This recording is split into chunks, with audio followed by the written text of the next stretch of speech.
Can you believe that a woman rejected by the world could become the queen of the most powerful kingdom in the north? Tonight, I will tell you the story of Elira Valmer, the unwanted girl, despised by her own family, yet admired by all the nobles. But then a king entered the cosmic ballroom, and everything changed forever. Tune in to find out what she did to rise from the ashes and ascend to the throne. Don't forget to like and comment where you're watching. The grand ballroom of House Valmir blazed with 1,000 candles, their flames reflecting off gilded mirrors and crystal chandeliers that hung like frozen waterfalls from the vaulted ceiling. The midsummer ball was the event of the season, perhaps the event of the decade, and every noble family within 3 kingdoms had sent their finest representatives. Silk gowns and jewel tones swirled across the marble floor as couples danced to the orchestra's sweeping melodies. Laughter rang out like silver bells. Wine flowed freely from fountains carved to resemble leaping wolves. The air itself seemed to shimmer with magic and possibility. But Elira Valmir felt none of it. She stood pressed against a marble pillar near the eastern wall, trying to make herself as small and invisible as possible.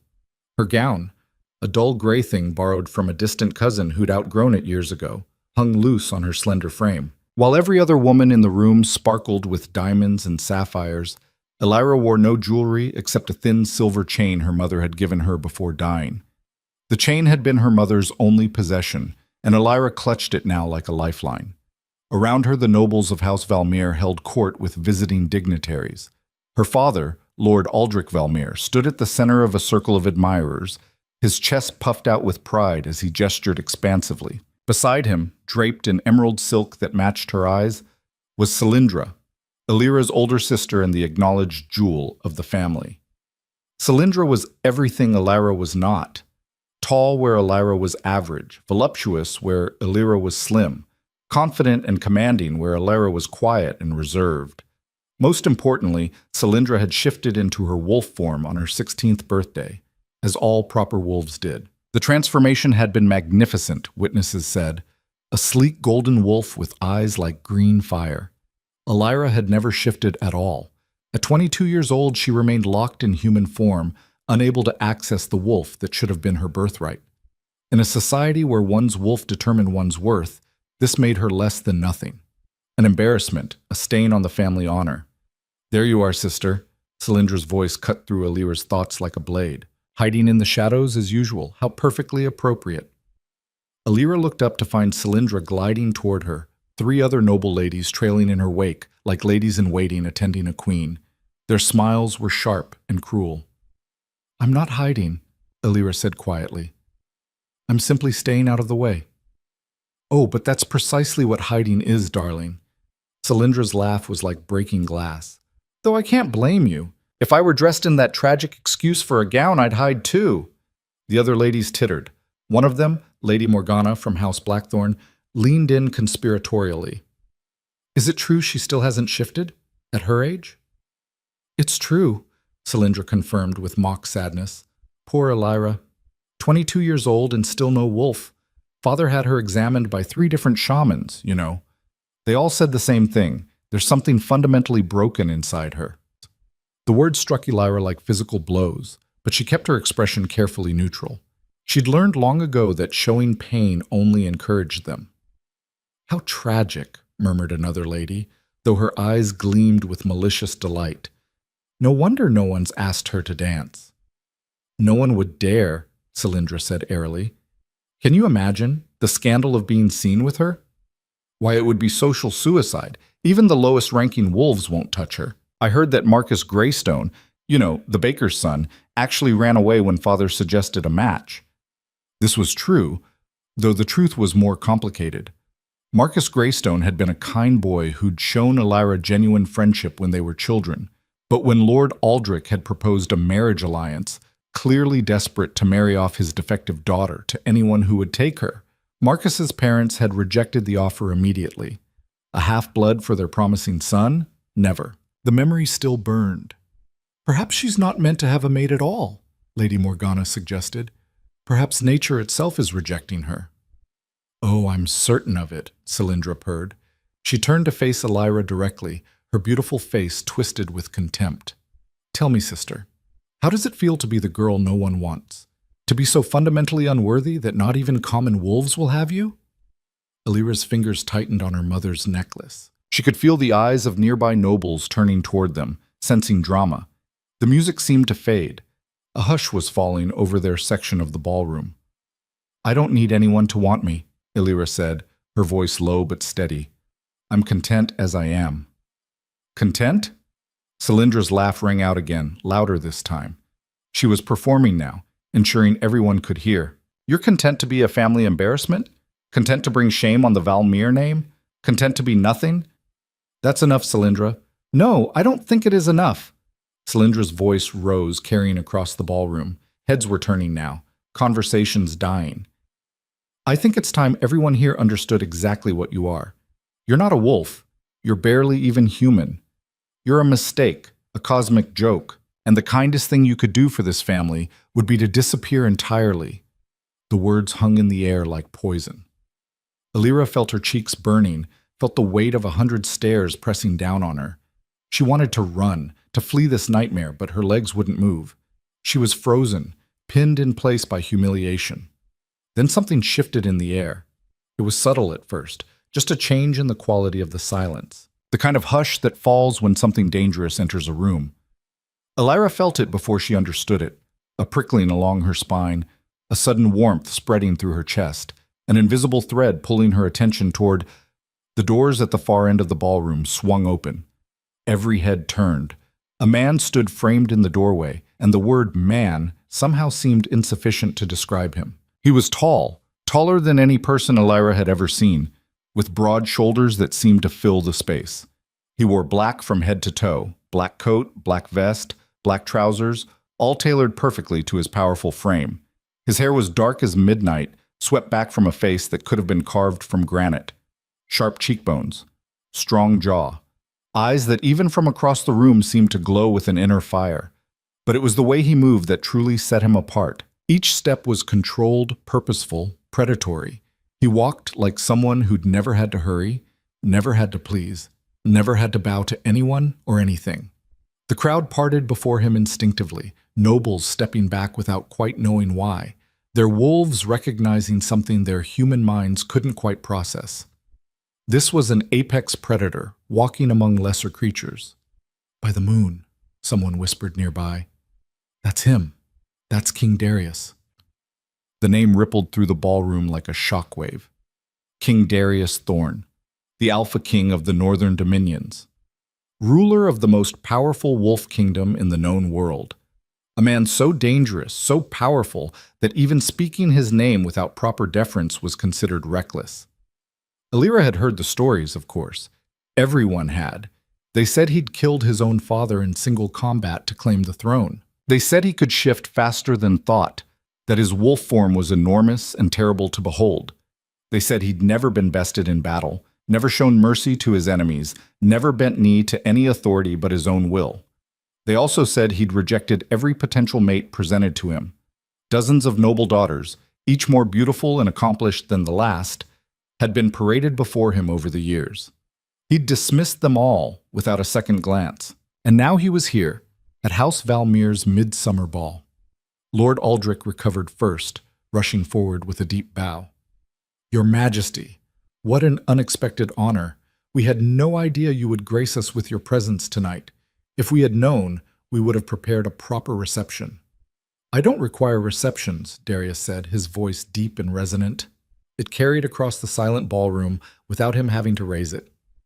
"I was in the region and heard you were hosting. I thought I would see for myself what House Valmir had to offer." The implication was clear. He was looking for a mate. The temperature in the room seemed to spike as ambitious fathers and calculating mothers immediately began positioning their daughters.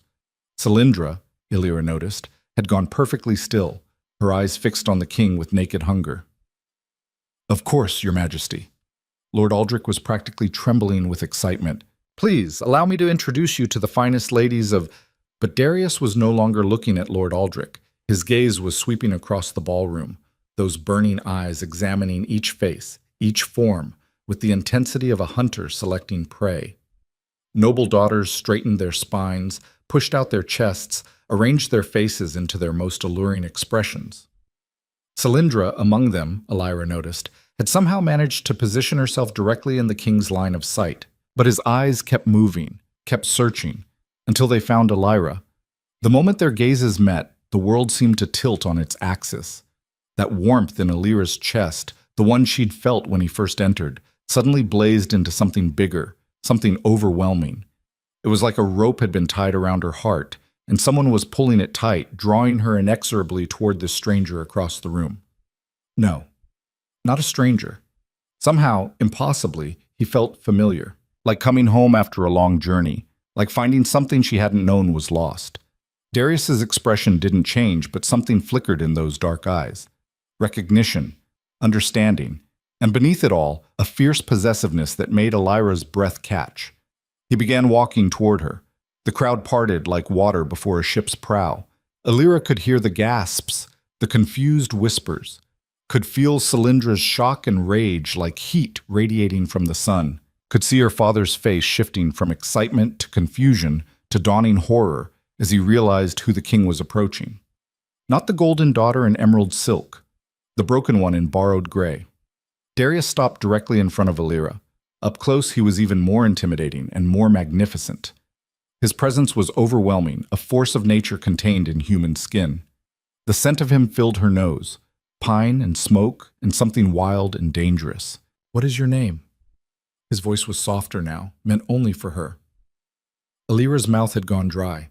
She had to swallow twice before she could speak. "Elira Valmere, Your Majesty." She waited for him to bow, to show the deference that everyone showed to royalty, but Elira had never been good at pretending. Instead, she met his gaze directly, her chin lifted with stubborn pride. A smile ghosted across his lips. "You don't bow." "Should I?" The words escaped before she could stop them. "Would you respect me more if I did?" Someone nearby gasped at her audacity, but Darius's smile widened. "No," he said. "I would respect you less." He extended his hand, palm up, an invitation, not a command. "Walk with me, Elira Valmere." She stared at that offered hand like it might bite her. Every instinct screamed that this was a trap, a cruel joke, some elaborate humiliation orchestrated by her sister or father. Kings didn't notice girls like her. They didn't seek out broken half-bloods hiding against marble pillars. But that warmth in her chest, that invisible thread, was pulling so hard now it almost hurt.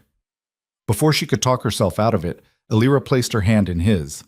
His fingers closed around hers, warm and strong, and that thread between them seemed to solidify into something unbreakable. The king, the Alpha King of the Northern Dominions, led her across the ballroom floor while the entire assembly watched in stunned silence. They passed Cylindra, whose beautiful face had gone purple with rage, past Lord Aldrich, who looked like he might faint, past dozens of noble ladies who'd spent hours preparing themselves for the king's arrival, only to watch him choose the family embarrassment instead. Darius led her through a set of glass doors and out into the gardens beyond. The night air was cool and sweet, scented with night-blooming jasmine and honeysuckle. A full moon hung low in the sky, so bright it cast shadows across the manicured paths and marble fountains. The sounds of the ballroom faded behind them until there was only the whisper of wind through leaves and the distant call of a nightingale. They walked in silence for several minutes, following a winding path deeper into the gardens. Finally, they reached a secluded clearing where an ancient oak spread its branches like a protective canopy. Beneath it sat a stone bench, weathered by centuries of wind and rain. Darius released her hand and turned to face her properly. In the moonlight, his features seemed sharper, more wolf than man. His eyes definitely glowed now, not metaphorically but literally, with an amber light that had nothing human in it. "Do you know what you are to me?" he asked.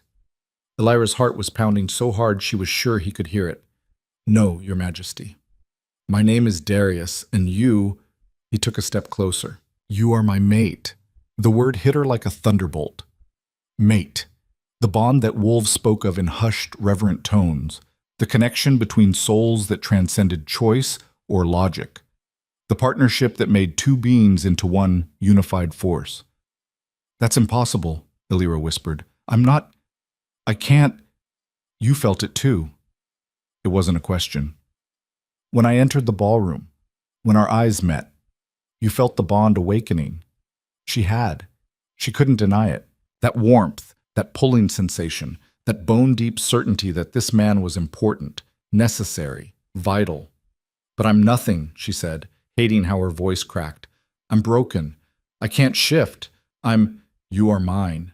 The words were soft but absolute. My wolf recognized yours the moment I crossed the threshold.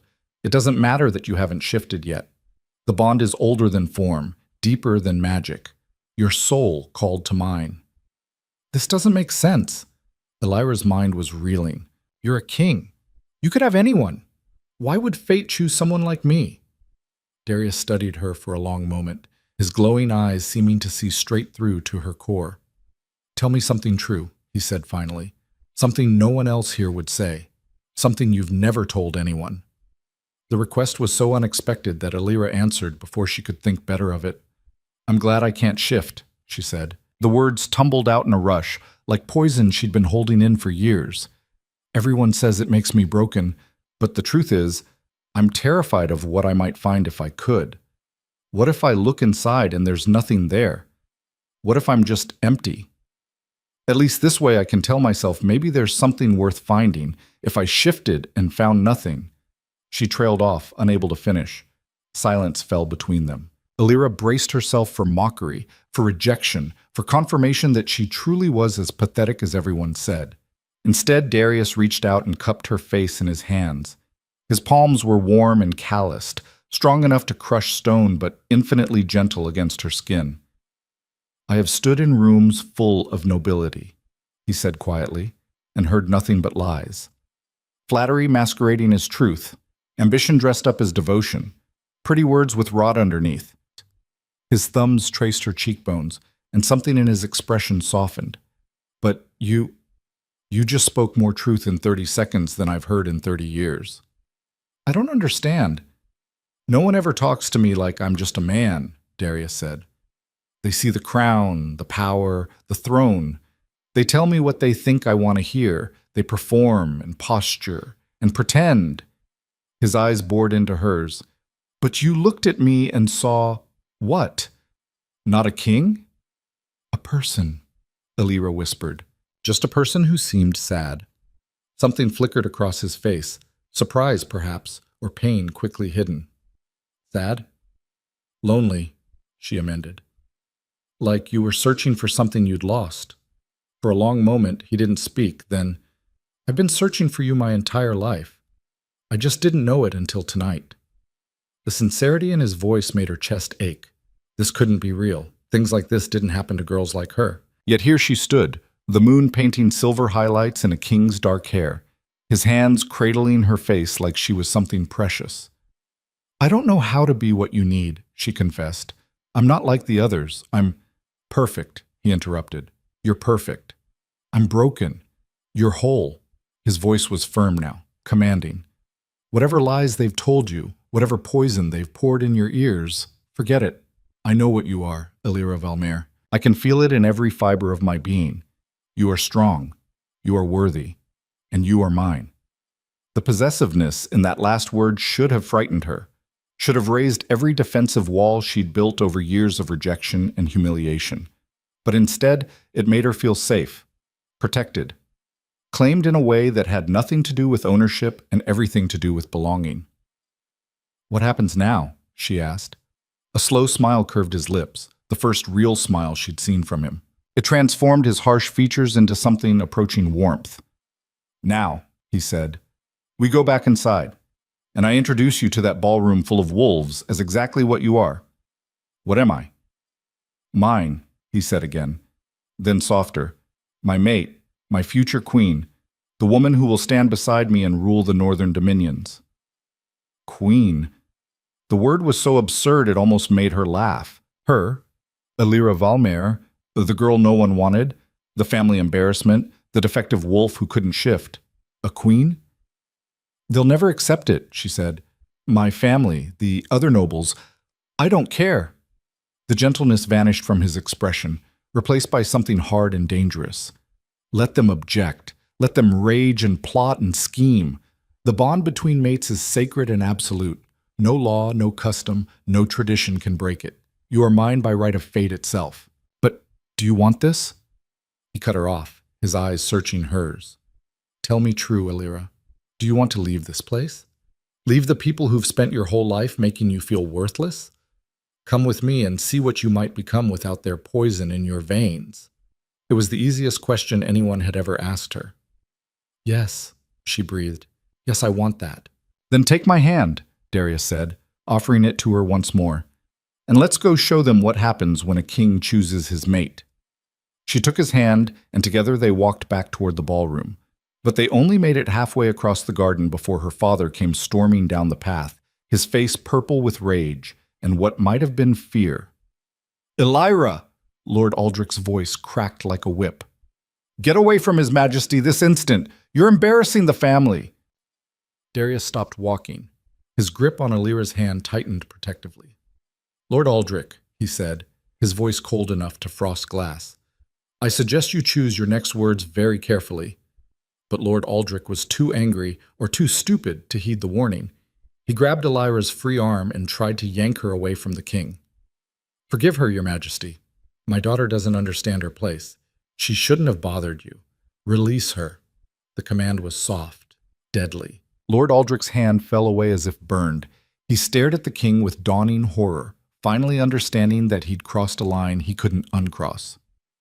This woman, Darius said, pulling Elira close against his side, is under my protection. Touch her again and lose the hand that dares it.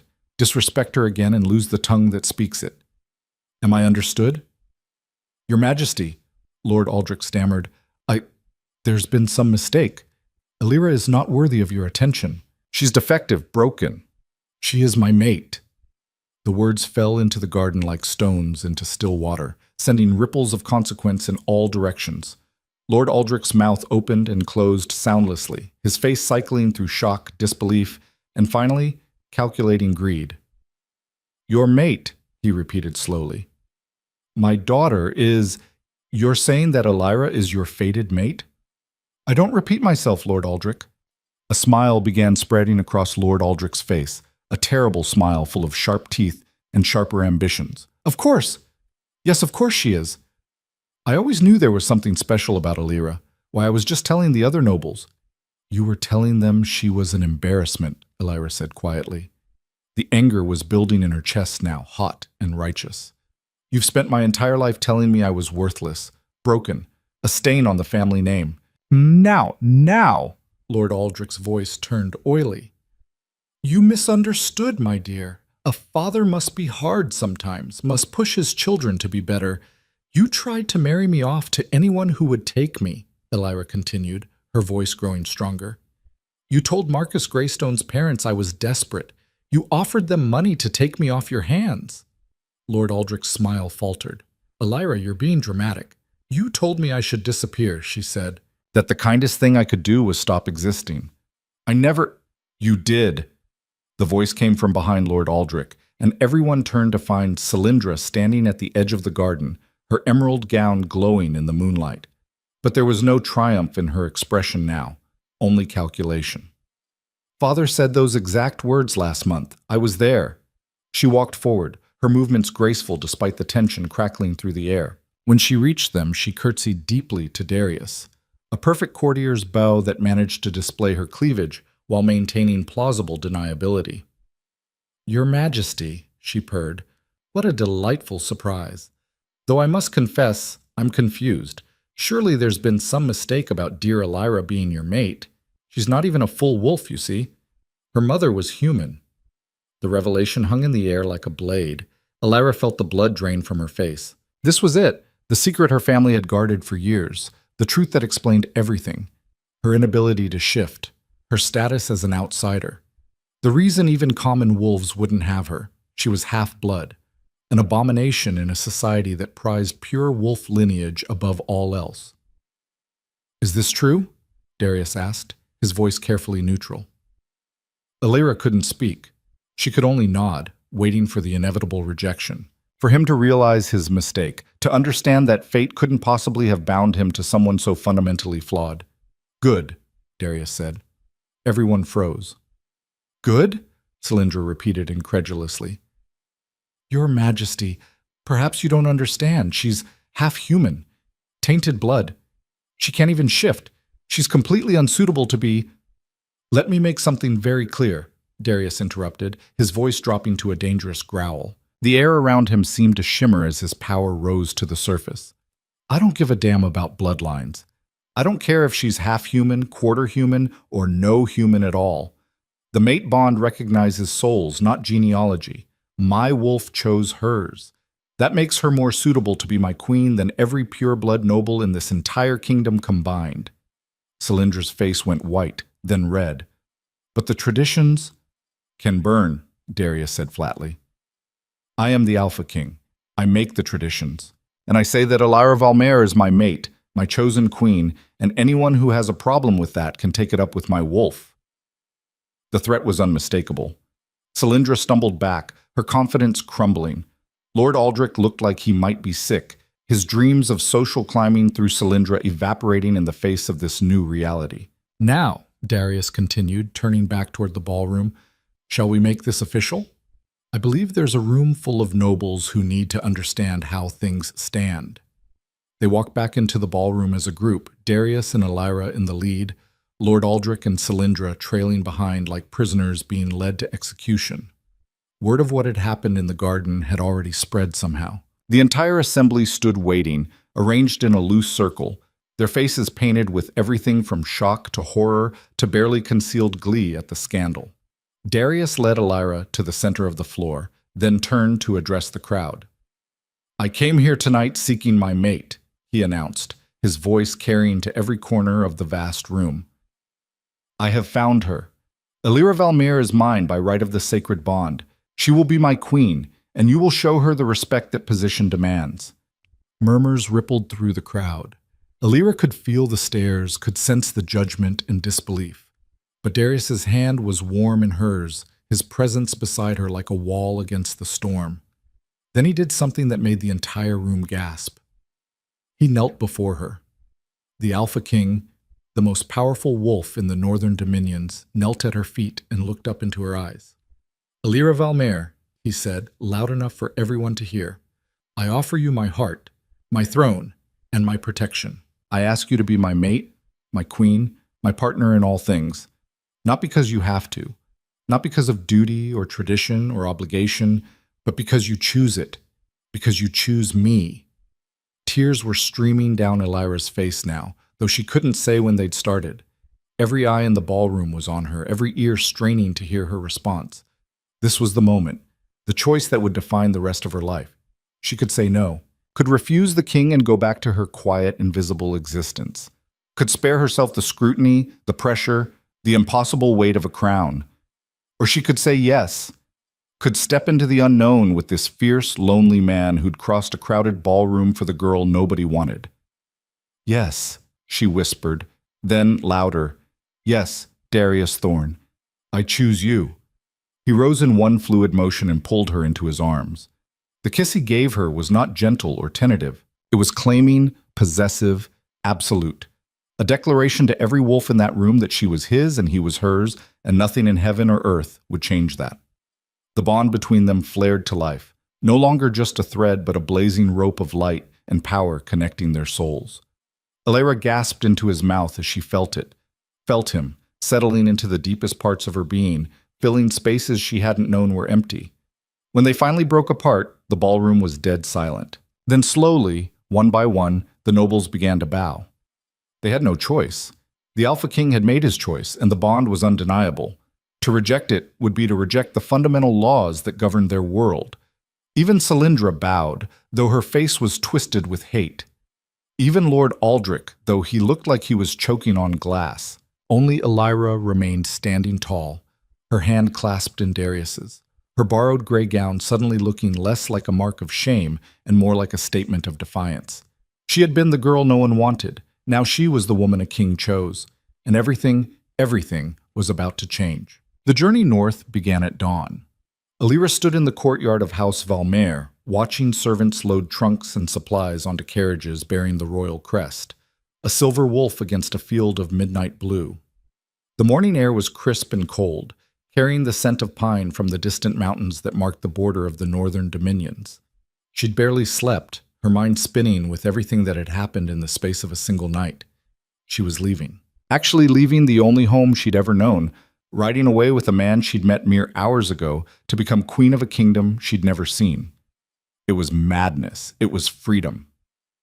Having second thoughts, Darius appeared beside her, moving with that unnatural silence that marked him as something more than human.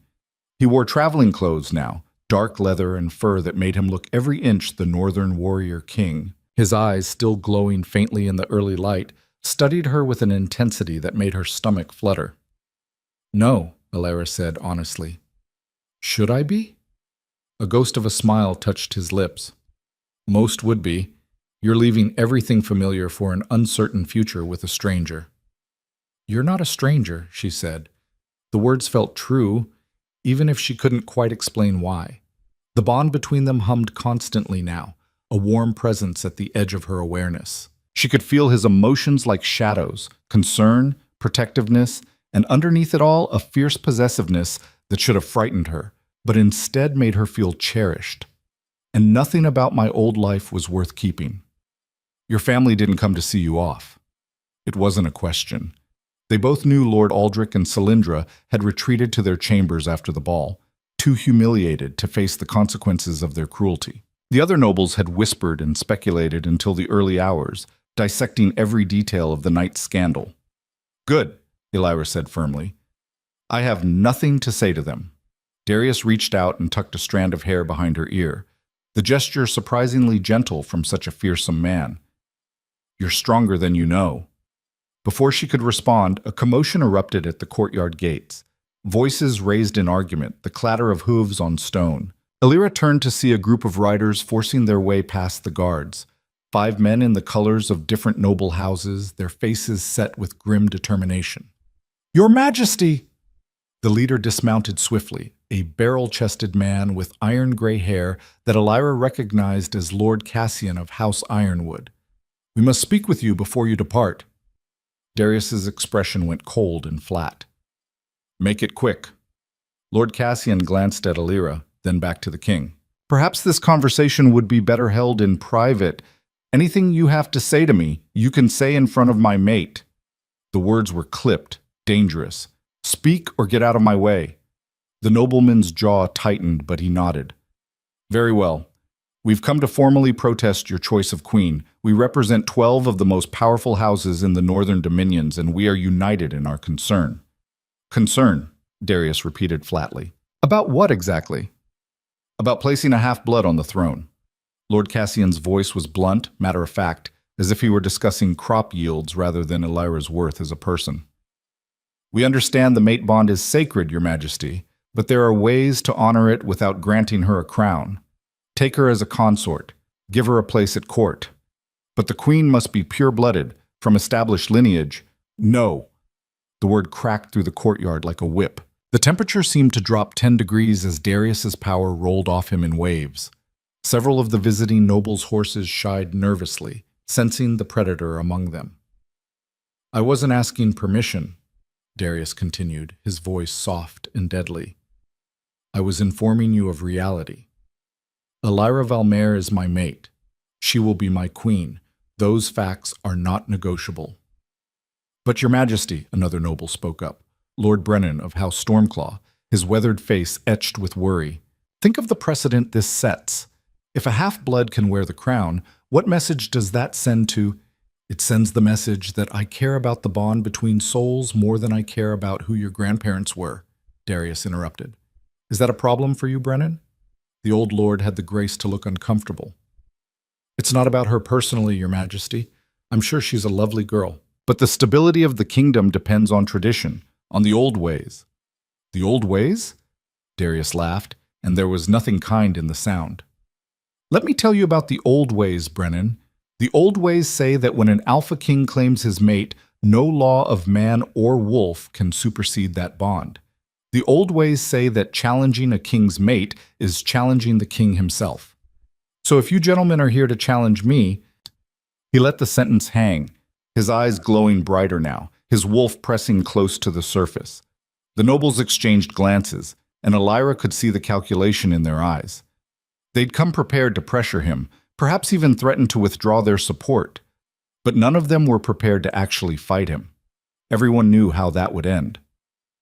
"We're not challenging you, Your Majesty," Lord Cassian said carefully. "We're simply asking you to consider the difficulties ahead. The other houses won't accept her easily. There will be resistance, possibly even rebellion. Then let them rebel." Darius's voice was hard as iron. "And let them learn what happens to traitors. Your Majesty, this conversation is over." Darius turned away dismissively, taking Elira's arm. "Unless any of you would like to continue it with steel instead of words." Silence. "I thought not." He guided Elira toward the waiting carriage. "We leave within the hour. I suggest you gentlemen ride ahead and spread the word. The northern dominions have a new queen, and she will be treated with the respect her position demands. Anyone who has a problem with that can bring it to me personally." The nobles knew a dismissal when they heard one. They mounted their horses and rode out, their faces grim. But Elira could feel their anger and resentment like poison in the air. "They hate me," she said quietly once they were alone, "and I haven't even reached your kingdom yet." "They fear change," Darius corrected. "They've built their power on bloodlines and tradition. You represent something they can't control, proof that merit matters more than ancestry. Of course they hate you. That's how you know you're dangerous to them." "I'm not dangerous to anyone." He turned to face her fully, his hands coming up to frame her face. "You're dangerous to every small-minded noble who's ever used their lineage as an excuse for mediocrity. You're dangerous to every corrupt lord who thought their blood made them untouchable. You're dangerous to everyone who profits from keeping people like you down." His thumbs traced her cheekbones. "You're the most dangerous thing that's happened to the old order in a century, and I'm going to help you burn it all down." The fierce promise in his voice sent shivers down her spine. This was why they feared him, she realized. Not just his power, but his willingness to use it to reshape the world according to his own vision. "What if I'm not strong enough?" she whispered. "What if I fail you?" "You won't." His certainty was absolute. "But even if you stumbled, I'd catch you. That's what mates do." The journey north took 5 days of hard riding. They traveled with an escort of 20 royal guards, elite soldiers handpicked by Darius himself. The route took them through rolling farmland that gradually gave way to darker forests and rocky hills as they climbed toward the mountains that cradled the northern dominions. Elira had never been beyond House Valmir's borders before. Everything was new and strange and occasionally terrifying. The forests here were older, wilder, full of shadows that moved in ways that had nothing to do with wind. At night, she could hear things howling in the darkness. Not ordinary wolves, but something else. Something that made her human blood run cold. But Darius was always there. He rode beside her during the day, pointing out landmarks and telling her about the kingdom she would help rule.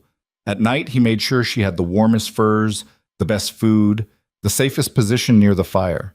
He never pushed her, never demanded more than she was ready to give, but his presence was constant and comforting. The bond between them grew stronger with each passing day. She was learning to read his moods through it, the flash of irritation when one of the guards was slow to respond, the quiet pleasure when she laughed at one of his dry observations, the constant undercurrent of protectiveness that colored everything he felt toward her. On the third night, camped in a clearing beneath ancient pines, Elira finally worked up the courage to ask the question that had been gnawing at her. "Why haven't you shifted in front of me?" Darius looked up from the map he'd been studying, firelight playing across his sharp features. "What makes you think I haven't?" "The guards shift regularly when they patrol the perimeter. I've seen their wolf forms. They're beautiful and powerful, but you never do. Why?"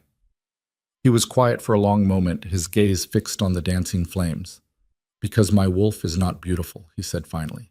"It's a monster, a killing machine built for war and dominance. The first time you see it, I want you to be ready." "I'm ready now." "No," he said gently. "You're not. Trust me on this." There was pain in his voice, old and deep, and Elira suddenly understood. He was afraid. The Alpha King, who feared nothing and no one, was afraid of frightening her away. She moved to sit beside him, close enough that their shoulders touched. "I've been called a monster my entire life," she said softly. "Because I couldn't shift, because I was half-blood. because I didn't fit into their perfect little boxes. So whatever you are, whatever form you take, I'm not afraid of monsters. I am one, remember? His hand found hers in the darkness. You're not a monster, Illyra. Neither are you. He didn't argue, but she could feel his doubt through the bond. Whatever his wolf was, whatever he became when he shifted, it carried a weight of shame and fear that matched her own. They reached the border of the northern dominions at midday on the 5th day. The change was immediate and dramatic. The rolling hills gave way to sharp mountain peaks that clawed at the sky. The air grew thinner, colder, scented with snow even in the heart of summer. And everywhere Illyra looked, she saw wolves. They lined the ridges and cliff tops, dozens of them, their fur every shade from white to black. They watched the procession with glowing eyes, silent and eerily still. She'd never seen so many in one place. They're here to see you, Darius explained, following her gaze. Word travels fast in the dominions. Every pack within 100 miles knows their king has claimed a mate. What do they think of me? They're curious, cautious, but they'll accept you because I do. The wolves understand the bond better than the nobles. It's instinctive for them. As if in response to his words, a massive gray wolf detached itself from the ridge and loped down toward them. It was easily twice the size of any wolf Illyra had ever seen, with scars crisscrossing its muzzle and a calculating intelligence in its amber eyes. The wolf stopped 20 feet away and shifted. The transformation was breathtaking. One moment there was a wolf, the next a tall woman with silver hair and the same amber eyes. She wore simple leather clothes that had somehow survived the shift, and her face was weathered by wind and time. Your Majesty. She bowed to Darius, then turned her attention to Illyra. So this is the half-blood everyone's talking about. Her name is Illyra, Darius said, his voice carrying a warning, and she's your queen. The woman's eyes narrowed, studying Illyra with the same intensity she'd used to evaluate prey. Can she even shift? That's none of your concern, Kara. It's everyone's concern if we're expected to follow her. Kara moved closer, circling Illyra like a predator. The wolves need a strong alpha female. Someone who can hunt, fight, lead. What can she do besides look pretty in a borrowed dress? The insult stung, but Illyra kept her expression neutral. She could feel Darius tensing beside her, his anger building, but she placed a hand on his arm. I don't know what I can do yet, Illyra said, meeting Kara's challenging stare directly. I've spent my whole life being told what I can't do, but I'm willing to learn, and I'm a lot harder to break than I look. Something shifted in Kara's expression, not quite approval, but perhaps a glimmer of respect. We'll see. She shifted back into wolf form and loped away, disappearing into the trees. Don't mind Kara, Shed, Darius said. She's the alpha of the mountain pack. She's been trying to challenge my authority for years. By insulting your mate? By testing your strength. In wolf culture, respect is earned through action, not bloodline. She wants to see if you'll fold under pressure or stand your ground. And what did she learn? He smiled, and it was fierce and proud. That you're stronger than you look. The capital city of Thornhaven appeared at sunset, sprawling across a valley between two mountain ranges.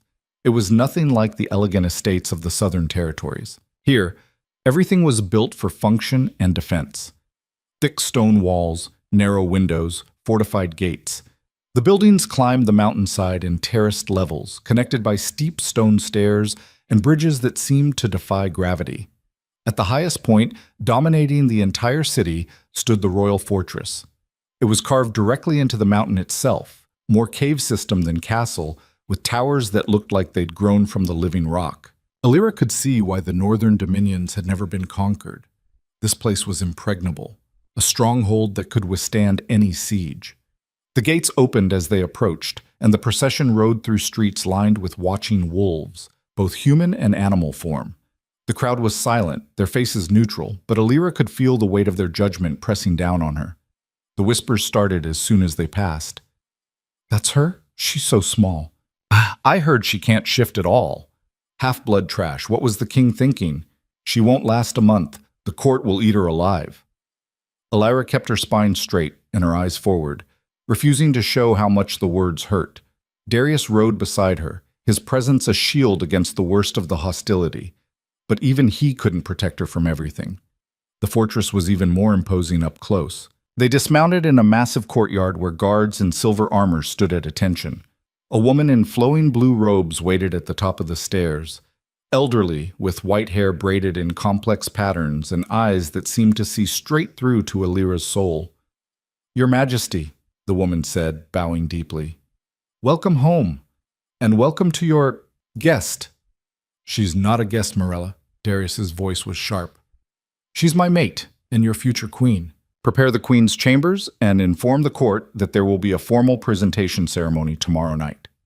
Morella's expression didn't change, but something cold flickered in her eyes. "As you command, Your Majesty. Though I feel obligated to mention that the council has requested an emergency session to discuss certain concerns." "Let me guess. Concerns about Alira's bloodline?" "Among other things." Morella's gaze slid to Alira, assessing and finding her wanting. "The people need assurance that their future queen is capable of bearing strong heirs, that she won't weaken the royal line with human blood." Alira felt her cheeks burning. They were talking about her like she was livestock being evaluated for breeding. "The people," Darius said coldly, "will accept what I tell them to accept. And if the council has concerns, they can bring them to me directly instead of sending messages through my chamberlain." "Of course, Your Majesty." Morella bowed again, but the gesture felt mocking. "I'll have servants show your guests to temporary quarters until the queen's chambers are ready." "She stays with me," Darius interrupted, "tonight and every night hereafter." Morella's eyebrows rose. "That's highly irregular, Your Majesty. The council will— I don't care what the council thinks." He took Alira's hand and pulled her close. "She's mine. She sleeps where I sleep, eats where I eat, goes where I go. Is that clear enough, or do I need to draw you a diagram?" "Crystal clear, Your Majesty." Morella's smile was thin and sharp. "I'll make the arrangements." She swept away, her robes billowing behind her like storm clouds. Alira watched her go, her stomach tight with anxiety. "She hates me," she said quietly. "She hates everyone," Darius corrected. "Morella's been trying to control the court since my father's time. She sees you as a threat to her influence." "Because I'm weak? Because you're mine, and she can't manipulate you the way she's manipulated every other person who's gotten close to me." He squeezed her hand. "Come on, let me show you your new home." The royal chambers were as austere as the rest of the fortress. Heavy stone walls, narrow windows, furniture built for durability rather than comfort. But there was a kind of stark beauty to it. Furs and tapestries in rich colors, a fireplace large enough to stand in, a balcony that overlooked the entire valley. "It's not as soft as what you're used to," Darius said, watching her explore. "It's perfect," Alira said honestly. "It feels real, solid, like it won't disappear if I blink." That night she lay in Darius's bed, their bed now, listening to the wind howl through the mountains. He held her close, his body warm and solid against her back, one arm wrapped protectively around her waist. "Tomorrow will be difficult," he murmured into her hair. "The court will challenge you, test you, try to make you break." "I know. If it becomes too much, I won't run," she said firmly. "I didn't come this far to give up at the first sign of trouble." She felt him smile against her neck. "That's my queen." But sleep was a long time coming, and when it finally arrived, it brought nightmares of a court full of hostile faces, all demanding to know what right a half-blood mongrel had to wear a crown. The formal presentation ceremony was held in the Great Hall, a cavernous space carved from the heart of the mountain. Every noble house in the northern dominions had sent representatives, hundreds of wolves packed into the tiered seating that rose like an amphitheater around the central floor. Alira stood beside Darius's throne, wearing a gown that Morella had selected, midnight blue silk with silver embroidery. It was beautiful, but clearly chosen to emphasize her unsuitability. The northern ladies wore practical leathers and furs. She looked like a southern decoration. The ceremony began with Darius formally announcing their bond to the assembled court. There was polite applause, but Alira could feel the undercurrent of resentment and hostility. These wolves hadn't accepted her. They were simply too afraid of their king to openly rebel. Then came the challenges. "Your Majesty," Lord Cassian rose from his seat, his voice carrying across the hall. "With respect, the court requests proof that this woman is truly your fated mate. The bond is sacred, yes, but it must be verified before we can accept her as queen." Murmurs of agreement rippled through the crowd. Darius's hand tightened on the arm of his throne. "You doubt my word?" His voice was dangerously soft. "We doubt nothing, Your Majesty, but tradition demands verification. Let her shift before the court. Let us see her wolf and judge the strength of the bond for ourselves." The trap was elegant. If she shifted and her wolf was weak or malformed, they could argue she was unfit. If she couldn't shift at all, which they clearly suspected, they could use it as grounds to reject her entirely. Alira felt panic rising in her throat. She couldn't shift. She'd never been able to. This was exactly what they wanted: public humiliation, proof of her inadequacy. "The bond needs no verification," Darius said coldly. "I've claimed her. That's enough." "But Your Majesty." "Enough." The word echoed through the hall like thunder. Darius rose from his throne, power rolling off him in waves. "I am your king. My word is law. Alira Valmere is my mate, and she will be your queen. Any wolf who has a problem with that can challenge me directly." The temperature in the hall dropped. Challenging an alpha king meant a fight to the death. No one was that desperate. But then a new voice spoke up, young, female, dripping with false sweetness. "Perhaps a different kind of proof, Your Majesty?" Alira turned to see a beautiful woman rising from the front row. She had midnight black hair and eyes like green ice, and she moved with the lethal grace of a born predator. Her gown was northern style, black leather and silver chains that emphasized her dangerous beauty. "Lady Seraphine," Darius said, his tone wary. "What are you suggesting?" Seraphine smiled, and it was all teeth. "Let your mate prove herself through the traditional trials. 3 tests of strength, wisdom, and will. If she passes, the court will accept her. If she fails," the smile widened, "well, then we'll know she's not fit to stand beside you." The crowd erupted in excited murmurs. This was better than they'd hoped for. Entertainment and potential humiliation all in one package. "No," Darius said flatly. "The trials are meant for wolves competing for alpha status, not for testing my mate." "I'll do it." Alira's voice cut through the noise. Every head turned toward her. She could feel Darius's shock and anger through the bond, but she ignored it. This was her fight. "I'll take the trials," she repeated, stepping forward. "If that's what it takes to prove I'm worthy of standing beside my mate, then I'll do it." The hall erupted in chaos, some cheering, others protesting, everyone talking at once. But Alira kept her eyes on Seraphine, who was studying her with new interest. "Bold," Seraphine purred. "I like that. Very well, half-blood. The trials begin at dawn. I do hope you survive them." The threat was clear. These wouldn't be symbolic tests. They would be designed to break her, possibly even kill her. And there was nothing Darius could do to stop it without appearing to doubt her strength. She'd just volunteered to face 3 trials designed for full-blooded wolves, tests that would push her to her absolute limits. And everyone in that hall knew she couldn't shift. The moment the words left her mouth, Alira knew she'd made a terrible mistake. But it was too late to take them back. The court had heard. Seraphine's smile had turned victorious. And Darius, she could feel his fury and fear through the bond like a wildfire burning out of control. The hall finally quieted as Darius raised his hand. His face was a mask of control, but his eyes blazed with barely contained rage. "The trials will proceed at dawn," he announced, his voice deadly calm. "But understand this. Any wolf who harms my mate beyond what is necessary will answer to me personally. Is that clear?" "Crystal clear, Your Majesty," Seraphine said, her tone dripping with false deference.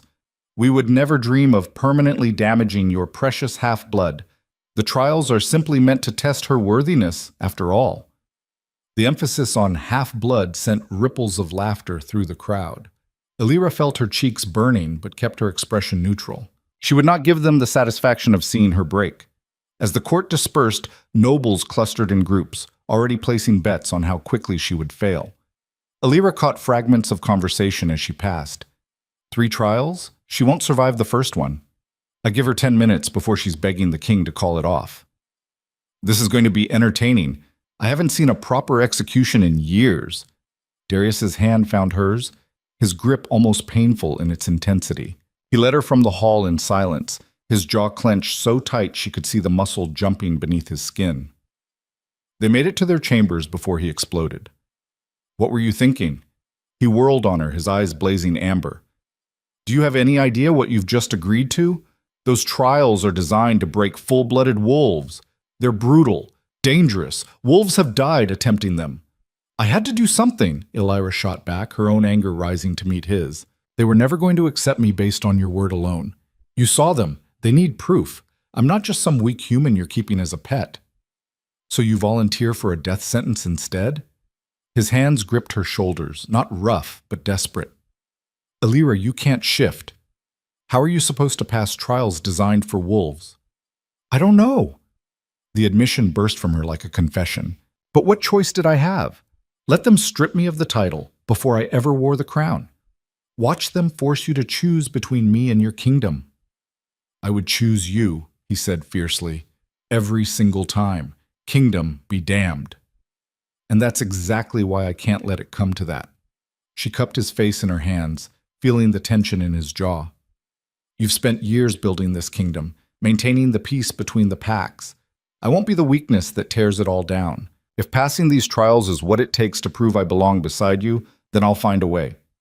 You can't shift, he repeated, quieter now, but no less anguished. Then I'll pass them without shifting. That's impossible. Maybe. She pulled him close, resting her forehead against his. But I've been called impossible my whole life. Might as well live up to the name. He wrapped his arms around her, holding her like she might disappear. Through the bond, she could feel his emotions churning. Fear, pride, fury, helplessness. The Alpha King, who could command armies and bend kingdoms to his will, was powerless to protect his mate from this. Tell me about the trials, Elira said quietly. If I'm going to face them, I need to know what's coming. Darius was silent for a long moment. Then he sighed and led her to the balcony, where the mountain wind whipped around them like invisible wolves. The first trial is strength, he began, his voice hollow. The challenger must face a combat trial, usually against multiple opponents or a single powerful adversary. It tests your ability to protect yourself and others. I can fight, Elira said, though her voice lacked conviction.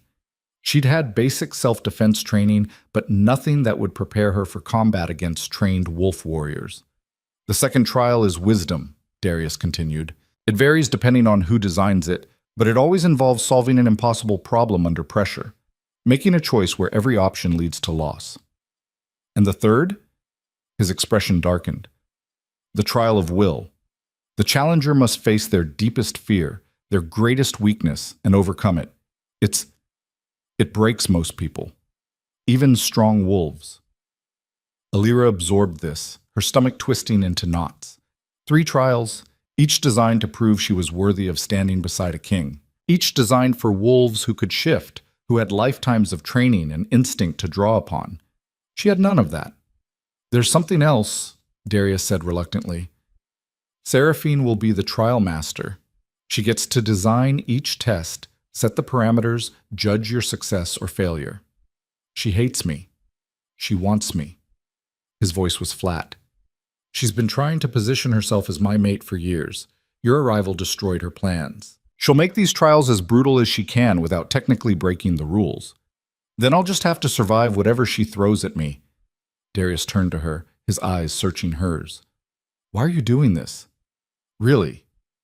You could walk away right now. I would take you anywhere you wanted to go, keep you safe. I don't want safe, Elira interrupted. I've been safe my whole life. Safe and invisible and worthless. You offered me a chance to be something more, to matter. I'm not going to throw that away just because it's hard.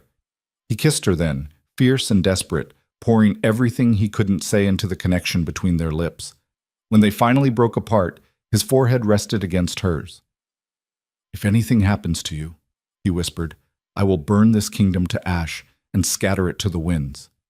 Nothing's going to happen to me, she promised, praying it was true. Dawn came too quickly. Elira stood in the center of the great hall, which had been cleared of furniture and transformed into an arena. The floor had been marked with chalk symbols, ancient wolf runes that glowed faintly in the pre-dawn darkness. Tiered seating surrounded the space, already packed with nobles eager to witness her humiliation. She wore simple leather pants and a tunic that Morella had provided, along with soft boots that would allow for movement. No armor, No weapons, just her and whatever strength she could summon. Darius sat on his throne at the head of the hall, his face carved from stone.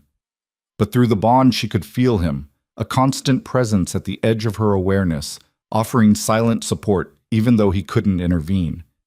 Seraphine entered from the opposite side, dressed in black leather that hugged her curves like a second skin. She moved with predatory grace, her smile sharp and cruel. "Are you ready, half-blood?" she called out, her voice carrying across the silent hall.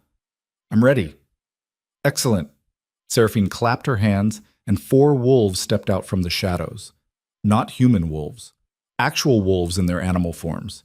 Each was massive, easily 3 times the size of a normal wolf, with eyes that glowed yellow in the darkness. "The first trial is strength," Seraphine announced. "You must survive against these 4 warriors for 10 minutes. If you fall unconscious or surrender, you fail. If you survive, you pass. Simple enough even for human understanding. Yes?" Elira's heart hammered against her ribs. 10 minutes against 4 trained fighters. In wolf form, they would be faster, stronger, more lethal than she could ever hope to match. "Begin!" Seraphine's command cracked through the air. The wolves charged. Elira dove to the side, barely avoiding the first snapping jaws. Claws raked across her shoulder, drawing blood. She rolled, came up running, her mind racing. She couldn't outfight them, couldn't outrun them. She had to think. The second wolf lunged for her throat. Elira grabbed one of the chalk markers from the floor and threw it directly into the wolf's eyes. The creature yelped and stumbled, blinded temporarily. She used the moment to sprint toward the edge of the arena, where the tiered seating began. The wolves followed, working together with practiced precision. They were herding her, cutting off escape routes, preparing for the kill. But Elira wasn't trying to escape. She grabbed one of the burning torches from its wall sconce and spun to face them. The wolves pulled up short, wary of fire. It was instinctive. Even the most powerful wolf respected flame. "Clever?" Seraphine called out. "But not clever enough." The third wolf circled wide, coming at her from the side where the torch couldn't reach. Elira swung the flame in a wide arc, forcing it back, but she knew she was running out of time. Her shoulder was bleeding badly, and her arms were already trembling from the weight of the torch. Then she noticed something. The chalk symbols on the floor, they were glowing brighter when the wolves crossed them, some kind of ward or boundary marker. And they formed a pattern, a geometric design that looked almost like a trap.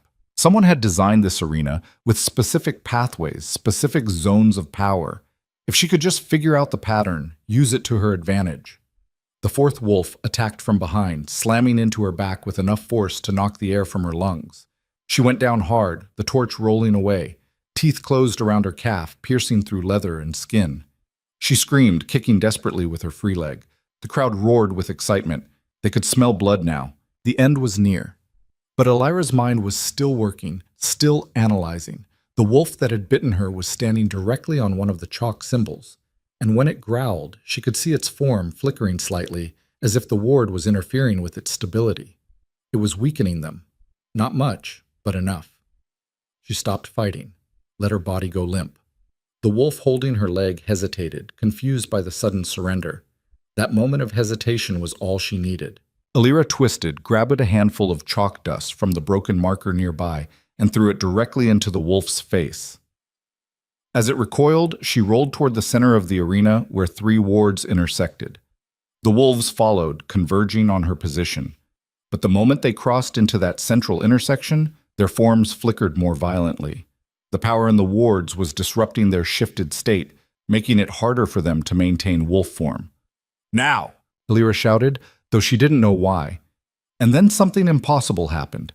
Heat exploded through her chest, the bond with Darius surging with sudden, overwhelming power. She felt his wolf rising inside him, felt his desperate need to protect her, to save her. That power flooded through their connection like a river breaking through a dam, and her own wolf, buried so deep she'd thought it didn't exist, answered. The shift tore through her like lightning. One moment she was human, broken and bleeding. The next, she was something else entirely. Her body reformed itself in a cascade of silver light and burning pain. Bones cracked and elongated. Muscles tore and rebuilt themselves stronger. Her senses exploded outward. Suddenly, she could smell everything, hear everything, Feel the vibrations of movement through the stone floor. When the light faded, Elira stood on 4 legs instead of 2. The great hall erupted into chaos, because the wolf standing in the center of the arena wasn't small or weak or malformed. She was magnificent, silver-white fur that seemed to glow with inner light, lean and compact but radiating power, eyes that burned amber gold, the same color as Darius's. And most shocking of all, ancient runes visible beneath her fur, spiraling across her body in patterns that no wolf had displayed in living memory. The 4 attacking wolves stumbled back, suddenly uncertain, because what stood before them wasn't a half-blood mongrel. It was something far older, far more dangerous. Seraphine's face had gone chalk white. "That's impossible," she whispered. "The bloodline was extinct. There are no more—" But Elira wasn't listening. The wolf's instincts had taken over, and they were singing a song of survival and fury. She lunged forward, moving faster than she'd ever moved in human form. Her jaws closed around the first wolf's throat, not to kill, but to dominate, to force submission. The wolf yelped and rolled onto its back, baring its belly in surrender. The second wolf charged. Elira met it head-on, their bodies colliding with a sound like thunder. They rolled across the floor, snapping and snarling, but Elira fought with a ferocity born of years of repressed rage and humiliation. Every insult, every mockery, every moment of pain, it all poured into her movements. She won. The second wolf limped away, defeated. The third and fourth wolves exchanged glances, then lowered their heads in submission. They wouldn't fight, not against this. Silence fell across the hall. Elira shifted back to human form, the transformation easier this time, almost natural. She stood naked in the center of the arena, her body covered in blood and chalk dust, her chest heaving with exertion. But she was standing, victorious. "The first trial is complete," Darius's voice rang out, filled with barely suppressed triumph. "My mate has proven her strength." The court could only stare, shock and fear written across every face, because they'd just witnessed something they'd thought impossible. A half-blood shifting into a form that suggested power beyond anything they'd imagined. Seraphine recovered first, though her voice shook slightly. The second trial will commence this evening, the trial of wisdom. Let's see if the mongrel's luck holds." But there was no confidence in her words now, only desperation, because the game had changed. Elira wasn't the weak victim they'd expected to break. She was something else entirely, something dangerous. The rest of the day passed in a blur. Darius had her taken to the healing chambers where a silent, grim-faced healer tended to her wounds. The bites on her shoulder and calf required stitches, and she had bruises blooming across her ribs from where she'd been slammed to the ground. But none of that mattered compared to what had happened. She'd shifted. After 22 years of being told she was broken, defective, less than, she'd proven them all wrong in the most spectacular way possible. Darius arrived as the healer was finishing. He dismissed the woman with a curt nod and closed the door behind her, sealing them in privacy. "Why didn't you tell me?" His voice was quiet, but there was an edge to it. "Tell you what?" "That you carried moonborn blood." Elira stared at him. "I don't know what that means." "The runes on your wolf form, the silver coloring, the way the wards reacted to you." He moved closer, his eyes intense. "Elira, the moonborn were an ancient bloodline, supposedly blessed by the first wolves. They could do things other wolves couldn't, manipulate pack bonds, communicate across vast distances, even influence the shifting of others." "That's impossible. My mother was human." "Was she?" Darius interrupted. "Are you certain?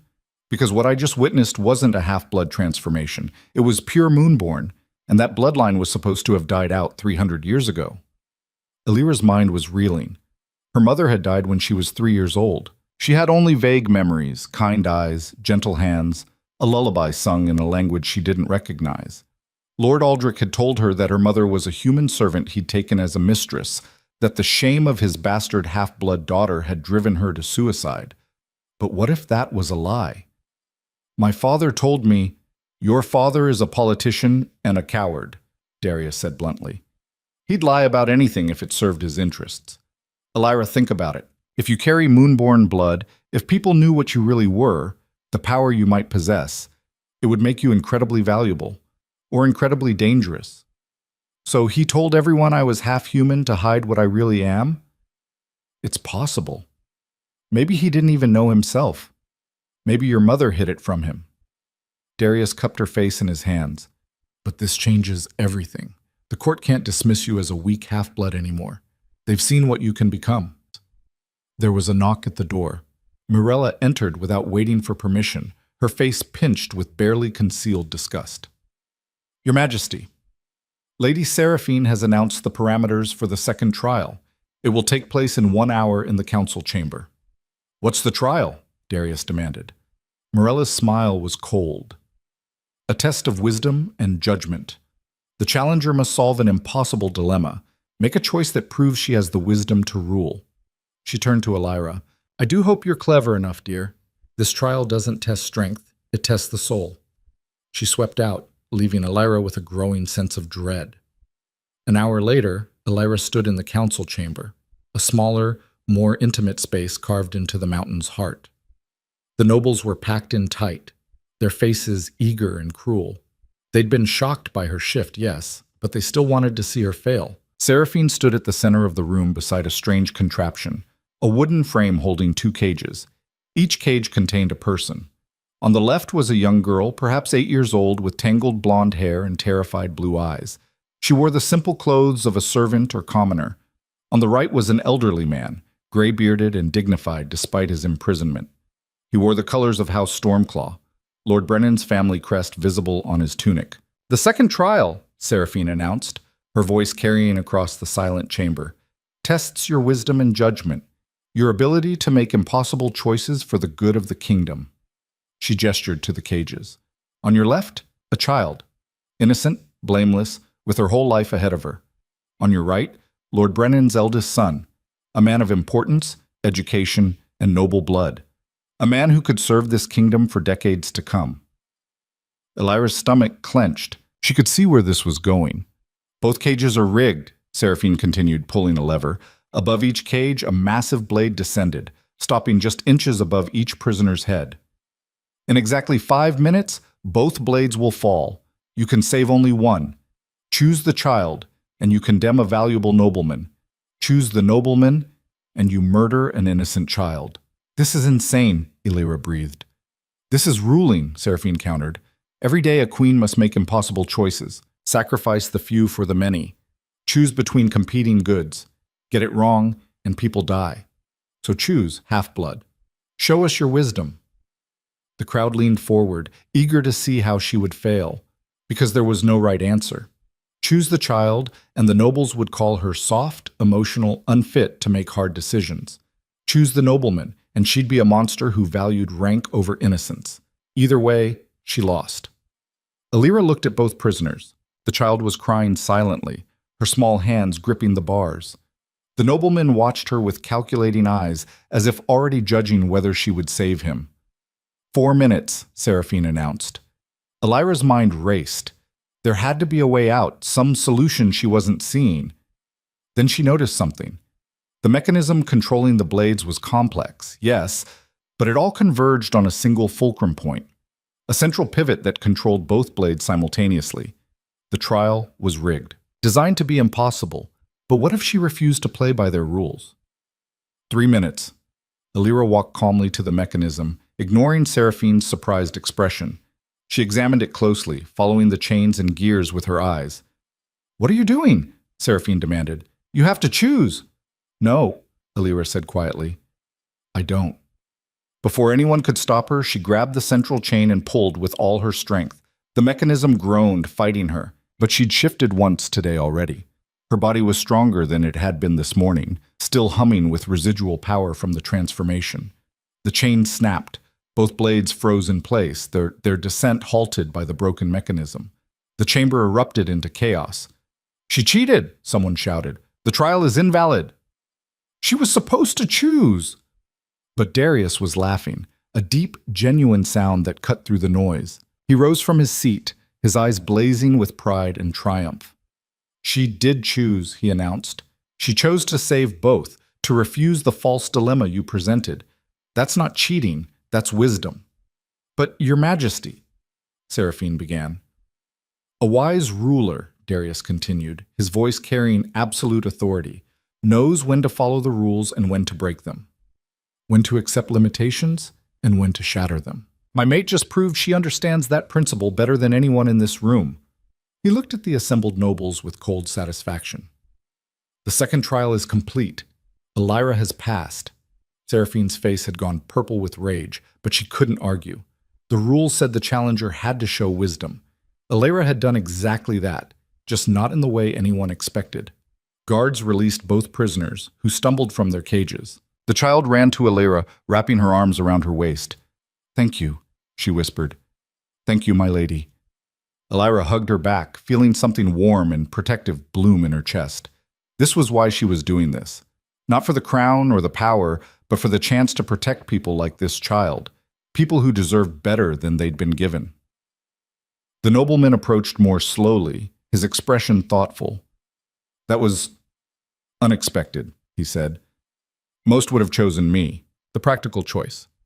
"I don't make choices based on rank," Elira said firmly. "I make them based on what's right."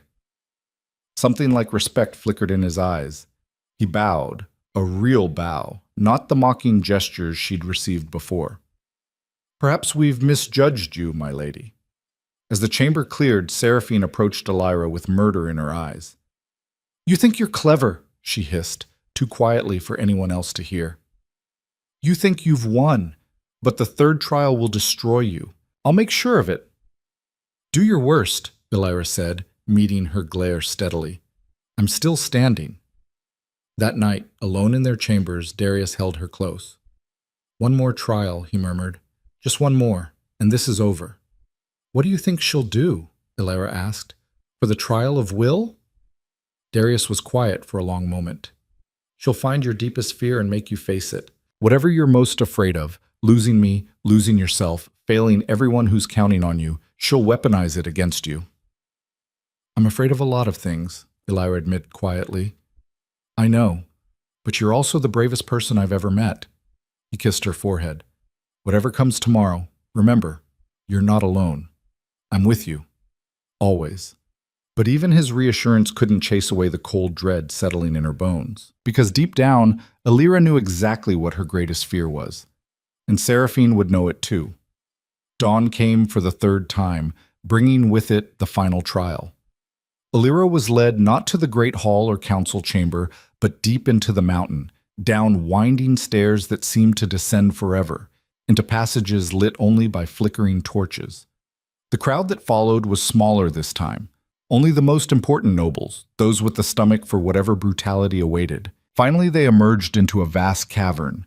The ceiling disappeared into darkness overhead. The walls were rough stone, marked with ancient carvings. And in the center of the space was a circle of standing stones, each one carved with runes that glowed with eerie blue light. "The trial of will," Seraphine announced, her voice echoing through the cavern. "The challenger must enter the circle and face whatever the stones reveal. If she emerges sane and whole, she passes. If she breaks," the smile was vicious. "Well, we'll have our answer about her worthiness." "What's in there?" Elira asked, staring at the circle. "Your worst nightmare made real," Seraphine said simply. "The stones read your soul and manifest your deepest fear. Some face darkness, some face loss.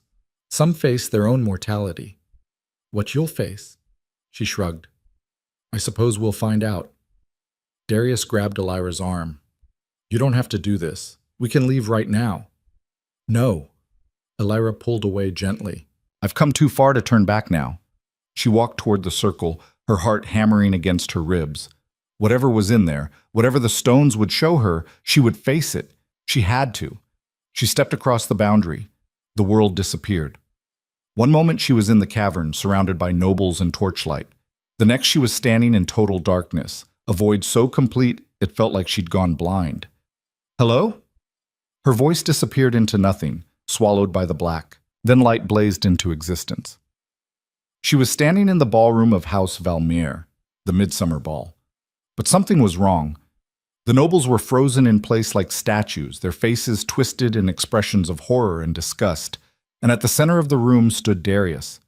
But he wasn't looking at her with love or pride or possessiveness. He was looking at her with contempt. Did you really think this would work? His voice was cold, distant. Did you honestly believe a half-blood mongrel could be my queen? This isn't real, Illyra whispered. You're not him. I am exactly him, the Phantom Darius said, stalking toward her. I'm what he'll become once the novelty wears off, once he realizes what a burden you are, how weak, how unsuitable. He circled her like a predator. The court will never accept you. The kingdom will tear itself apart because you're not strong enough, not smart enough, not enough of anything. And eventually, I'll realize my wolf made a mistake. That fate got it wrong. No, Illyra backed away. The bond is real. You felt it. I felt it. The bond is a cruel joke, Phantom Darius snarled, chaining me to someone so fundamentally inadequate. You'll be the weakness that destroys everything I've built, the flaw that brings down the kingdom. The frozen nobles began to move, closing in around her. Their voices rose in a chorus of condemnation. Unworthy. Mongrel. Mistake. She'll ruin him. Better if she'd never been born. Illyra pressed her hands over her ears, but the voices wouldn't stop. They grew louder, more insistent, drowning out her thoughts. This was her fear, her deepest terror, that she truly was everything they'd always said, worthless, broken, a burden on everyone around her, that even Darius would eventually see the truth and turn away. The Phantom Darius grabbed her face, forcing her to look at him. You know I'm right. You've always known. You're not enough. You'll never be enough. And for a moment, just a moment, Illyra believed it. The darkness crashed over her like a wave, pulling her down into despair. All the pain of her childhood, all the mockery and rejection and loneliness, it flooded back with crushing force. She was drowning in it, suffocating under the weight of her own inadequacy. But then, through the darkness, through the fear and pain, she felt something warm. The bond. Not the Phantom's cruel mockery of it, but the real thing.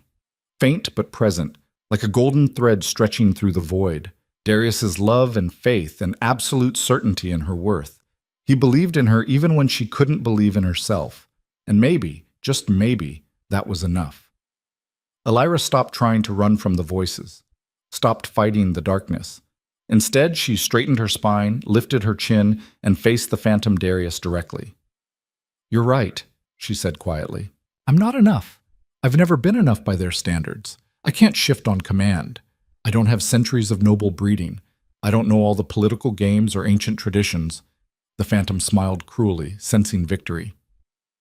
But that's not what makes someone worthy, Illyra continued, her voice growing stronger. I've survived years of cruelty and isolation. I've fought for every scrap of dignity I possess. I broke your rigged trial because I refused to let innocence die for the sake of tradition. And when you offered me the choice between safety and danger, I chose danger, because some things are worth fighting for. She stepped closer to the Phantom, meeting its eyes without flinching. So maybe I'm not enough by your standards, but I'm enough for me, and I'm enough for the real Darius. The one who sees strength in survival, wisdom in compassion, and courage in standing up when every instinct says to hide. The Phantom's expression flickered with uncertainty. You're not real, Illyra said firmly. You're just my fear wearing his face, and I'm done being afraid. She reached out and placed her hand against the Phantom's chest. I reject you. The Phantom Darius shattered like glass. The ballroom dissolved into light, and Illyra was standing in the cavern again, outside the circle of stones, breathing hard and covered in sweat. Silence. Then slowly, someone began to clap. It was Lord Brennan's son, the nobleman she'd saved from the cages. His applause was genuine, respectful. Others joined in, first hesitantly, then with growing enthusiasm. She'd done it. All 3 trials. Passed. Seraphine looked like she'd swallowed poison, but even she couldn't deny what everyone had witnessed. Darius was there in an instant, pulling Illyra into his arms. She could feel him trembling, with relief, with pride, with emotions too big for words. I knew you could do it, he whispered fiercely. I knew you were strong enough. I almost wasn't, she admitted, her voice shaking. It showed me you leaving, told me I wasn't worthy. Never. His arms tightened around her. You're worth 10 kingdoms, 100, and anyone who can't see that is blind and stupid. The nobles were approaching now, one by one, bowing with genuine respect. Not all of them, some still held on to their prejudice and resentment, but enough. Enough to make a difference. Lady Kara, the mountain pack alpha who'd challenged her on the road, stepped forward. "I was wrong about you," she said bluntly. "You've got teeth hidden under that soft exterior. The packs will follow you." Even Morella offered a stiff bow, though her expression remained sour. "It seems we have a queen after all." But Seraphine stood apart, her beautiful face twisted with rage and hatred so pure it was almost palpable. "This isn't over," she said, loud enough for everyone to hear. "She may have passed the trials, but that doesn't change what she is. A mongrel with delusions of grandeur. Mark my words, before the year is out, she'll prove me right. She'll bring disaster down on all our heads." "That's enough, Seraphine," Darius said coldly. "You've lost. Accept it with grace, or leave my court entirely." For a moment, Seraphine looked like she might attack. Her eyes blazed with such fury that Elira instinctively stepped back, but then she got control of herself, smoothing her expression into a mask of cool disdain. "As you command, Your Majesty." The words dripped with false sweetness. "I'll be watching your precious mate very carefully, waiting for the moment she proves herself the fraud I know she is." She turned and swept from the cavern, her footsteps echoing like threats. Elira watched her go, a cold certainty settling in her gut. Seraphine wouldn't give up. This wasn't over, not by a long shot. The woman would scheme and plot and wait for any opportunity to destroy her. But standing there in Darius's arms, surrounded by wolves who'd witnessed her survive impossible trials, Elira felt something new blooming in her chest. Not fear, power. She'd faced her demons and won, proved herself worthy on her own terms. And she was done apologizing for existing. Let Seraphine plot. Let the nobles scheme. She was Elira Valmer, future queen of the Northern Dominions. And she was just getting started. The coronation was set for 3 days later, and in those 3 days, Elira discovered that passing the trials was only the beginning. The real work started the morning after, when Mirella appeared at dawn with a stack of documents thick enough to use as a weapon. "Your education begins now," the Chamberlain announced, dropping the papers onto the table with a heavy thud. "If you're to be queen, you need to understand the kingdom you'll be ruling. Laws, treaties, pack hierarchies, trade agreements, historical precedents, all of it." Elira stared at the mountain of parchment, her head already aching. "All of this? In 3 days? You should have thought of that before volunteering for the trials." Morella's smile was thin and sharp. "A proper noble daughter would have been trained from birth. But you're starting from nothing, so you'll need to work 3 times as hard. Unless, of course, you'd prefer to stand beside the king as an empty-headed ornament." The insult was clear, but Elira refused to rise to it. Instead, she pulled the first document toward her and began reading. The text swam before her eyes, dense legal language about territorial boundaries and tribute payments, but she forced herself to focus, to absorb every word. Darius found her hours later, still hunched over the papers, her eyes bloodshot and her hand cramping from taking notes. "You need to rest," he said gently, placing a hand on her shoulder. "I need to learn." Elira didn't look up. "Morella's right. I don't know anything about running a kingdom. The nobles already think I'm unsuitable. I can't give them more ammunition by being ignorant." "You're not ignorant. You're inexperienced. There's a difference." "Tell that to the court." She finally looked up at him, exhaustion etched into every line of her face. "They're waiting for me to fail, Darius. Every mistake I make will be proof that they were right about me all along." He pulled a chair beside her and took her hand. "Then don't try to be perfect. Be yourself. The woman who broke their rigged trial because she refused to accept an impossible choice. The woman who faced her worst fear and came out stronger." His thumb traced circles on her palm. "That's who they need to see.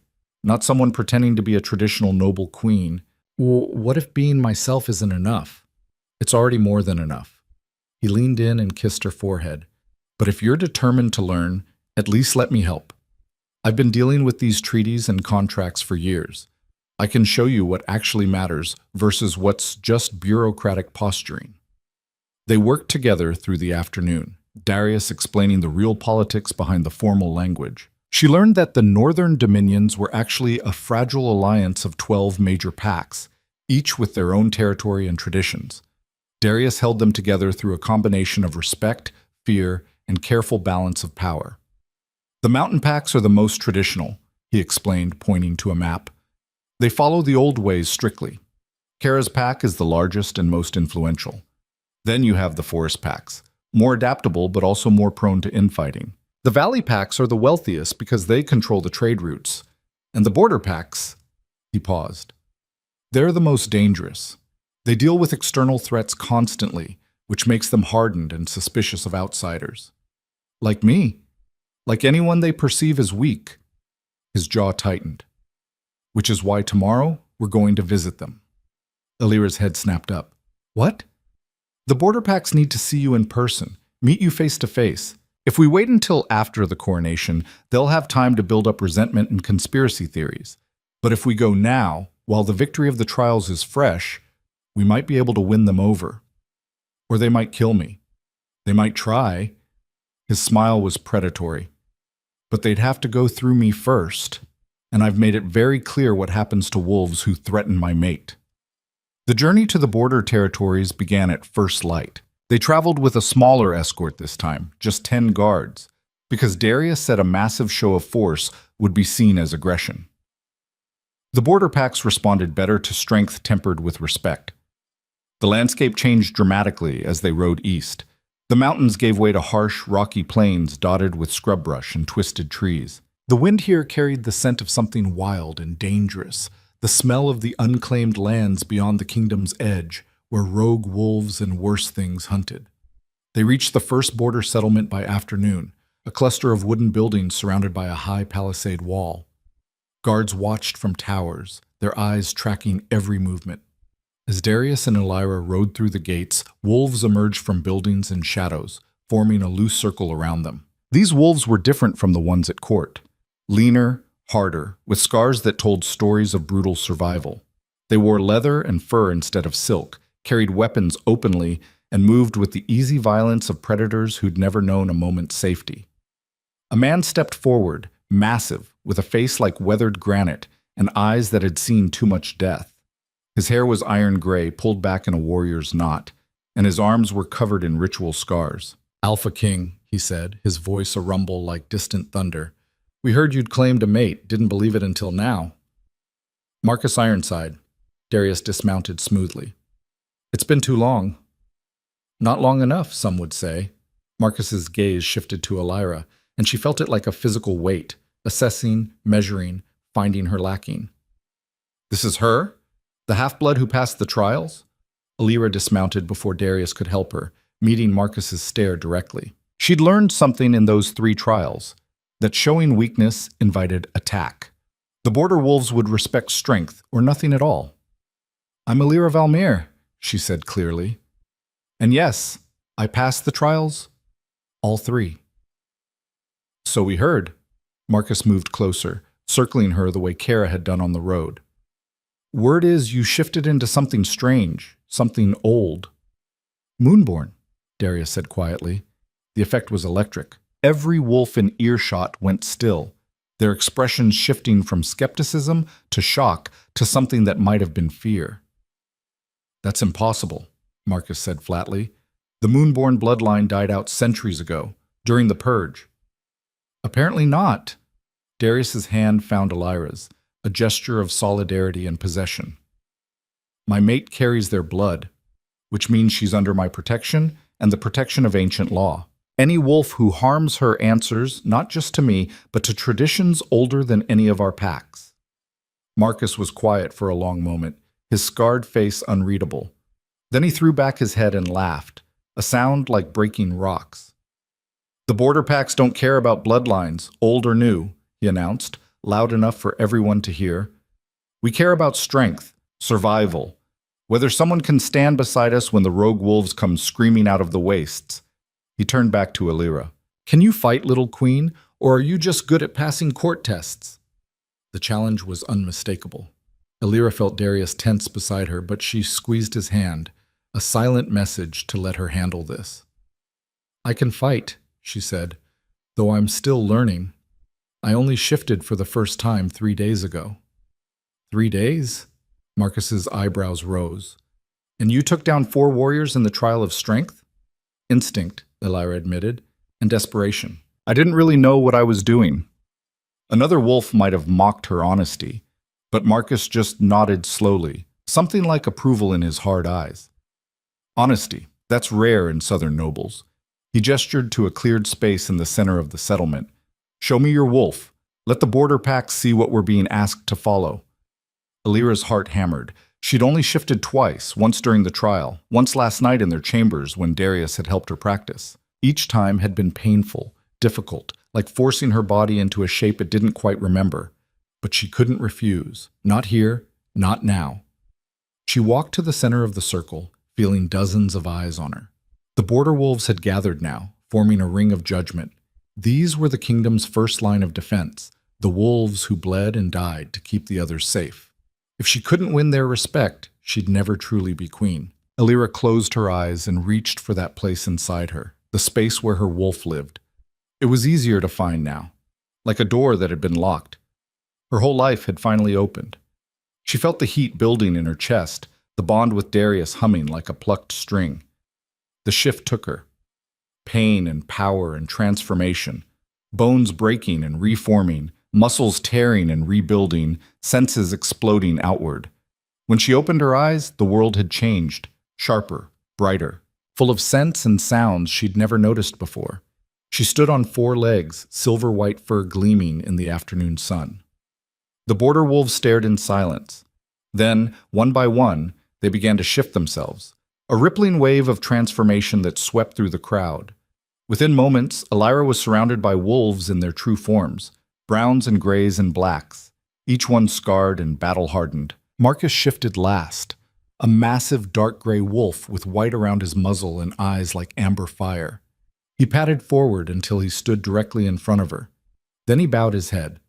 It was a small gesture, barely noticeable to someone who didn't understand wolf hierarchy, but it meant everything: recognition, acknowledgement, the beginning of respect. The other border wolves followed suit, dipping their heads in a gesture older than words. Elira felt something shift in her chest, not the bond with Darius, but something else. A connection forming between her and these wolves, like invisible threads weaving themselves between souls. Was this what it meant to be moonborn? To feel the pack bonds, to sense the connections between wolves? She shifted back to human form, the transformation smoother this time. Marcus did the same, his weathered face showing something that might have been satisfaction. The border packs will honor you, he said simply. Not because of your bloodline or your crown, but because you came here and showed us your wolf without flinching. That takes courage. He glanced at Darius. She might actually survive being your queen. High praise from you, Marcus. Don't let it go to her head. But there was warmth in his gruff voice. Now come, we feast tonight, and tomorrow you should visit the eastern settlements. They'll want to see her too. They spent 3 days touring the border territories, visiting settlement after settlement. Each time, Elira shifted and showed them her wolf. Each time she spoke honestly about her inexperience and her determination to learn. And each time, the border wolves gave her the same grudging respect they'd given Marcus. By the time they returned to Thornhaven, something had changed. Word had spread through the kingdom, not the gossip and speculation of the nobles, but something deeper. The border packs had accepted her. The wolves who bled for the kingdom had chosen to follow her. It was a power base the court couldn't ignore. The coronation took place in the Great Hall, transformed for the occasion with banners and flowers and enough candles to light the night sky. Every noble house in the northern dominions sent representatives. The hall was packed so tightly, people stood shoulder to shoulder, all craning for a view of the ceremony. Elira wore a gown of silver and blue, the colors of the royal house, with her mother's necklace at her throat. Her hair had been arranged in elaborate braids woven with pearls and sapphires. She looked every inch a queen, even if she still felt like an imposter wearing borrowed clothes. Darius stood beside his throne, magnificent in black and silver, his crown a simple circlet of dark metal. But it was the way he looked at her that made her heart race, like she was the only person in the entire hall, the only thing that mattered in his world. The ceremony was conducted by Elder Thorn, the oldest wolf in the kingdom, an ancient woman so bent with age she needed 2 attendants to help her walk, but her voice was still strong when she spoke. We gather to witness the coronation of Elira Valmare as Queen of the Northern Dominions. She has passed the 3 trials. She has proven her strength, her wisdom, and her will. She has been accepted by the border pacts and acknowledged by the court. Does anyone challenge her right to rule? Silence.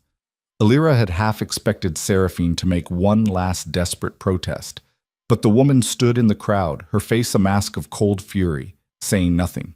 She'd lost, and she knew it. Then let the bond be sealed, Elder Thorn continued. Darius took Illyra's hand and led her to kneel before the elder. The old woman produced a ceremonial blade, silver, marked with runes similar to the ones on Illyra's wolf form. Blood to blood, Elder Thorn intoned, soul to soul, bound by fate and choice alike. She made a small cut on Darius's palm, then on Illyra's. They pressed their hands together, blood mingling as the bond between them flared to brilliant life. Illyra gasped as power surged through her, not just Darius's strength, but something bigger. The collective strength of every wolf in the hall, every pack in the kingdom. She could feel them all, a vast network of connections spreading out like roots through the earth. This was what it meant to be Moonborn, to feel the pack bonds, to be connected to every wolf in ways that went deeper than law or politics. Elder Thorn placed a crown on Illyra's head, silver worked into the shape of running wolves, with sapphires for eyes. It was lighter than she'd expected, but the weight of what it represented was immense. Rise, Queen Illyra of the Northern Dominions, rise and take your place beside your king. Illyra stood, and the hall erupted in cheers. Not everyone was celebrating. She could see pockets of sour faces, nobles who still resented her rise. But they were the minority now. Most of the crowd was genuinely happy, genuinely ready to accept her. She'd done it. Against impossible odds, despite every obstacle thrown in her path, she'd become queen. Darius pulled her close and kissed her, deep and possessive, in front of the entire court. Through the bond, she felt his pride and love and fierce protectiveness. My queen, he murmured against her lips. My mate, my miracle. Your problem, she whispered back, making him laugh. The feast that followed lasted until dawn. Illyra moved through the crowd, accepting congratulations and well wishes, learning names and faces, beginning the endless work of building relationships with the noble houses. It was exhausting, but she was determined to do it right. Halfway through the night, Lady Kara approached, the mountain pack alpha who'd challenged her on the road. You've surprised me, Kara said bluntly. I didn't think you'd survive the trials, let alone win the border pack's loyalty. I'm as surprised as you are, Illyra admitted. Don't be. Kara's expression was serious. You've got something the kingdom's needed for a long time. Not just strength, we've got plenty of that, but the ability to see beyond bloodlines and tradition, to choose people over politics. She paused. The mountain packs will follow you. You've earned that. It was perhaps the highest compliment Kara could give. Illyra felt tears prickling her eyes, but blinked them back. Thank you, she said quietly. That means more than you know. As Kara moved away, another figure approached, Lord Brennan's son, the nobleman she'd saved from the cages. Your Majesty, he said, bowing deeply, I wanted to thank you for choosing to save us both during the trial. My father told me what you did, how you refused to accept the false choice.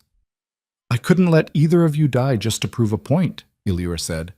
That's exactly why we need you. His expression was earnest.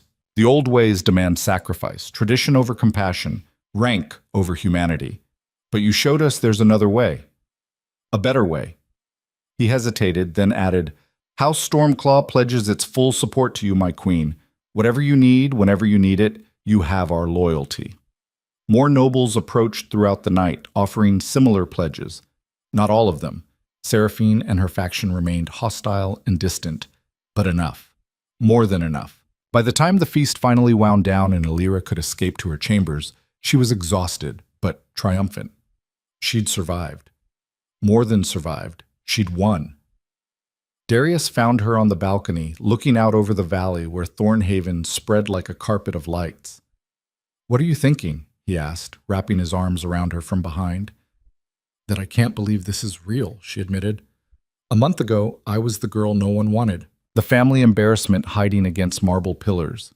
And now you're queen of the most powerful wolf kingdom in the north. He kissed her neck. and you earned every bit of it.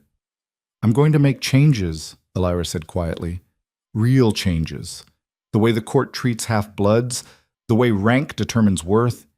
It's wrong, Darius. I want to fix it. I know. That's one of the things I love about you. His arms tightened around her. But be careful. Change threatens those who benefit from the old ways. Seraphine isn't the only one who'll fight you. Let them fight. Elira turned in his arms to face him. I've already survived impossible trials and won over the border packs. Whatever comes next, I can handle it. He smiled, fierce and proud. That's my queen. They stood together on the balcony as the sun began to rise over the mountains, painting the sky in shades of gold and pink. A new day. A new beginning. But even as Elira basked in her victory, she felt a cold prickle of warning down her spine. Seraphine hadn't made a scene at the coronation, hadn't challenged her openly. That wasn't like the woman who'd designed brutal trials meant to break her.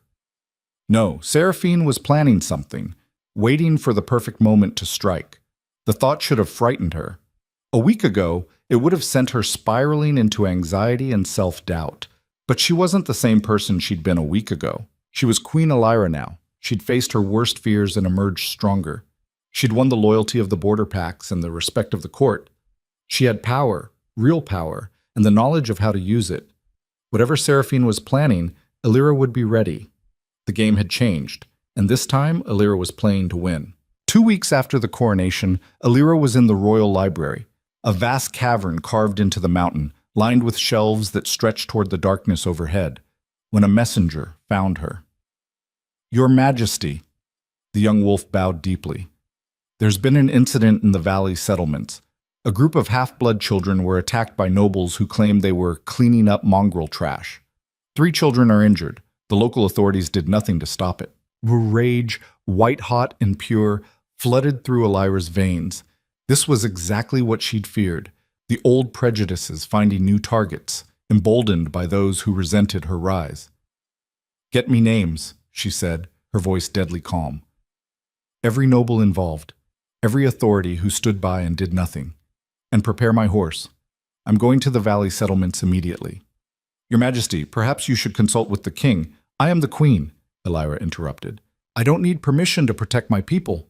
Now move. The messenger fled. Elira rode into the valley settlement with 20 guards at her back and fury in her heart. The nobles responsible were easy to find. They were still there, laughing about their attack in the local tavern, confident they'd face no consequences. They stopped laughing when the queen walked through the door. You attacked children, Elira said, her voice cutting through the sudden silence like a blade. Injured them because of their bloodline, because you think being born half-blood makes them less than wolves. The lead noble, a portly man with a weak chin and cruel eyes, sneered at her. They are less than wolves. Everyone knows it. Just because you managed to trick the king into mating with you doesn't change. He didn't get to finish. Elira crossed the space between them in 3 strides and backhanded him with enough force to send him sprawling. The tavern erupted in shocked gasps. I am your queen, Elira said, her voice like ice, and I will not tolerate violence against children, any children. I don't care about their bloodlines or their parents' status. They are under my protection. She looked at the guards. Arrest them, all of them. They'll stand trial for assault. You can't do this, another noble spluttered. We're from House Ravencrest. We have rights. You have the right to a fair trial, Elira said coldly, which is more than you gave those children. Take them away. As the guards dragged the protesting nobles out, Elira turned to the local authorities who'd done nothing to stop the attack. You failed in your duty, she said quietly. You saw children being hurt and did nothing because you thought their bloodline made them unworthy of protection. That ends now. Consider yourselves stripped of authority pending review. She left the tavern and went directly to the healer's building where the injured children were being tended. They were so young. The oldest, maybe 10, the youngest barely 6. All bore bruises and cuts, marks of senseless cruelty. Elira sat with them, held their hands, listened to their frightened stories. And with each word, her resolve hardened. This was why she'd fought so hard. Not for the crown or the power, but for this. The chance to protect people who had no one else to protect them. You're safe now, she told them gently. I promise. No one will hurt you again. When she returned to Thornhaven that evening, she found Darius waiting in their chambers, his expression carefully neutral. I heard about your visit to the Valley settlements, he said. I did what was necessary. You arrested nobles from 4 different houses without consulting the council. You stripped local authorities of their positions. You've made powerful enemies, Elira. Good. She met his eyes steadily. Let them be my enemies. I won't stand by while children are brutalized in my kingdom.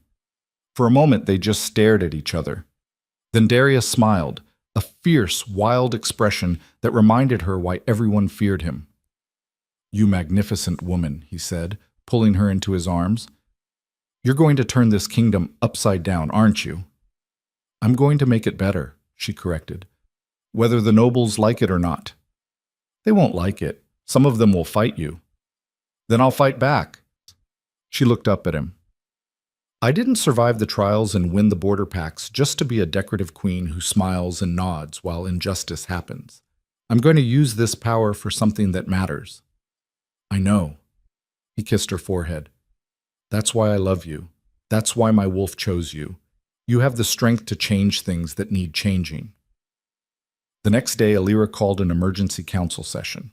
Every major noble house sent representatives, their faces ranging from curious to hostile. I've called you here to announce new policies, Elira began, standing beside Darius's throne with her crown glinting in the torchlight. Effective immediately, violence against any citizen of the Northern Dominions, regardless of bloodline, will be prosecuted to the full extent of the law. No exceptions for rank or status. Murmurs rippled through the crowd, some approving, others outraged. Furthermore, Elira continued, I'm establishing shelters in every major settlement, safe places for abandoned children, half-bloods, and anyone else who needs protection. These shelters will be funded by the royal treasury and protected by royal decree. Your Majesty, Lord Cassian rose to his feet, his face red. This is madness.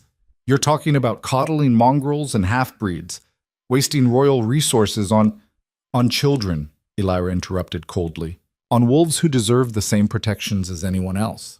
Unless you're suggesting that some lives matter less than others based solely on their parentage? The trap was elegant. If Cassian agreed, he'd be admitting to prejudice that would disgust even traditional wolves. If he disagreed, he'd have to accept her policy. He sat down, fuming. This is just the beginning, Elira said, looking around the council chamber. I intend to review every law, every tradition, every practice that values bloodline over merit. The Northern Dominions will be a kingdom where anyone can rise based on their own strength and character, not who their parents were. The chamber erupted into heated debate. Some nobles rose to support her. Others protested vehemently. But through it all, Elira stood firm, her spine straight and her voice unwavering. She was no longer the girl who hid against marble pillars, desperate to be invisible. She was the queen who would reshape a kingdom. And nothing, not tradition, not prejudice, not fear, would stop her. The rebellion came 3 months later, exactly as Darius had predicted. Elira was in the newly established shelter in Thornhaven's lower district, a converted warehouse now filled with beds, warm blankets, and the laughter of children who'd finally found safety. When the warning bells began to ring. The sound was unmistakable. 3 sharp peals followed by silence, then 3 more. Attack. Threat to the crown. Your Majesty, we need to get you to the fortress immediately. Captain Ryden, head of her personal guard, appeared at her elbow, his hand already on his sword. What's happening? Reports are still coming in, but it looks like an armed force approaching from the south. Noble houses, maybe 6 of them, marching under a united banner. His jaw tightened. They're calling themselves the Purity Alliance. They're demanding you step down as queen. Elira felt ice flood her veins. She'd known this was coming. The nobles who resented her reforms had been growing louder and more organized. But knowing didn't make it less terrifying. How many? At least 300 armed wolves, maybe more. 300, against the crown's standing forces of roughly 500, not counting the scattered border packs who might not arrive in time. Get the children to safety, Elira ordered, her voice steady despite the fear clawing at her throat. Use the underground tunnels to evacuate them to the mountain strongholds, then meet me at the fortress. Your Majesty. Now, Captain. The ride back to the fortress was a blur of pounding hooves and racing thoughts. By the time Elira reached the courtyard, Darius was already there, dressed in battle armor and surrounded by his war council. His face was a mask of controlled fury. "They've demanded a formal audience," he said without preamble. "Lord Cassian is leading them, along with houses Ravencrest, Ironwood, Blackthorn, Silvermane, and Nightshade. They claim you've corrupted the kingdom with your mongrel-loving policies and demand I set you aside for a proper queen." "Seraphine," Elira said quietly. Darius nodded grimly. "She's with them. Probably the one who organized this whole thing. She's been building this alliance for months, waiting for the right moment. So what do? We crush them." His eyes blazed amber. "I'll take the royal guard and—" "No!" Elira's voice cut through his battle planning like a blade. "If you slaughter half the noble houses, the kingdom will tear itself apart. There'll be blood feuds that last generations. Civil war. Then what do you suggest? Let them dictate terms?" "I suggest we give them what they want. An audience. A chance to make their case before the entire court." She met his incredulous stare steadily. "And then I'll prove them wrong." Morella appeared, her face tight with tension. "Your Majesty, they're demanding you answer for specific crimes. They have a list: interference with noble privileges, misuse of royal funds, promoting half-bloods to positions of authority, corrupting traditional wolf values." Her lips thinned. "They're calling for your arrest and trial." "On what grounds?" Darius snarled. "Treason against the wolf way of life." Morella's expression was carefully neutral. "It's an old law, almost never invoked. But technically, any queen who acts against the fundamental interests of wolf society can be charged." "That's insane." "It's politics," Elira interrupted quietly. "They're using the law to legitimize their coup. Make it look like justice instead of rebellion." She looked at Darius. "If I refuse the trial, they'll say I'm afraid, that I know I'm guilty. But if I face them, you could lose," Darius said flatly. "If the council votes against you, the law requires I set you aside or abdicate. Either way, we lose everything we've built." "Then I'd better not lose." Elira tried to smile, though her heart was racing. "I've beaten impossible odds before. I can do it again." He grabbed her shoulders, his grip almost painful. "This isn't a trial, Elira. It's an execution dressed up in legal language. They'll stack the council, manipulate the proceedings." "I know." She placed her hands over his. "But what choice do we have? Fight them and start a civil war? Run away and abandon everyone counting on us? Or stand and face them and trust that truth and justice still means something?" For a long moment, Darius just stared at her. Then he pulled her into a fierce embrace. "If anything happens to you," he whispered into her hair, "there won't be enough pieces of them left to bury." "Nothing's going to happen to me." She pulled back to look at him. "I'm not the scared girl hiding at the ball anymore. I'm the queen who passed the trials, who won the border pacts, who's been changing this kingdom for the better, and I'm not going to let them take that away." The trial was set for the following day, giving both sides time to prepare their cases. Elira spent the night reviewing laws and precedents with a small team of advisors who remained loyal. Lord Brennan's son, a sharp-minded young scholar named Thomas, who believed in her reforms, and surprisingly, Morella. "Why are you helping me?" Elira asked the chamberlain during a brief break. "You've never liked me." Morella was quiet for a moment, her ancient eyes unreadable. "I didn't like you," she admitted. "You represented chaos, change, everything I'd spent decades trying to control." She paused. "But then I watched you transform this kingdom in 3 months. The shelters are full of children who would have died on the streets. Half-bloods are getting fair treatment for the first time in centuries. The border packs are more loyal than they've been in my lifetime." She met Elira's eyes. "I was wrong about you. You're not chaos. You're exactly what this kingdom needed." The admission was staggering. Elira felt tears prickling her eyes, but blinked them back. "Thank you. Don't thank me yet. We still have to win this trial. And Seraphine is very, very good at manipulating council votes." The Great Hall had been transformed into a courtroom. Tiered seating surrounded a central floor where 2 tables faced each other, one for the prosecution, one for the defense. The council sat in a semicircle at the head of the room, 12 judges representing the major packs and noble houses. and half of them, Illyra knew, had already been bought or intimidated by Seraphine's faction. The hall was packed with spectators. Every noble in Thornhaven had come to witness either her vindication or her destruction. The border wolves were there too, Marcus Ironside and his warriors standing in a grim cluster, their scarred faces set with determination. Lady Cara and the mountain packs occupied another section, their presence a silent show of support. But the opposition was strong too. Seraphine sat at the prosecution table, beautiful and poisonous in black silk, her smile sharp as broken glass. Beside her sat Lord Cassian and representatives from the rebel houses, their faces carved with righteous certainty. Darius sat on his throne, forced by law to remain neutral during the proceedings. But Illyra could feel his rage and fear through the bond, a constant burning presence at the edge of her awareness. Elder Thorn, the ancient wolf who'd performed the coronation, called the proceedings to order. We gather to hear charges against Queen Illyra of the Northern Dominions. The prosecution may present their case. Lord Cassian rose, his chest puffed with self-importance. Honorable Council, we come before you today to expose a fraud that threatens the very foundation of our society. This woman, he gestured dismissively at Illyra, has abused her position to promote half-bloods over pure wolves, to waste royal resources on mongrels, and to corrupt our sacred traditions with soft-hearted sentiment. Those are accusations, not evidence, Thomas called out from the defense table. I'm getting to the evidence. Cassian's smile was oily.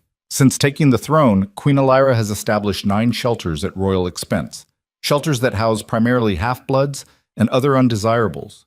She's promoted half-bloods to positions of authority in local governance. She's prosecuted noble wolves for the crime of disciplining mongrel children. And she's proposed changes to inheritance laws that would allow half-bloods to claim noble titles. Murmurs rippled through the crowd. Illyra kept her expression carefully neutral, even as her stomach twisted with anxiety.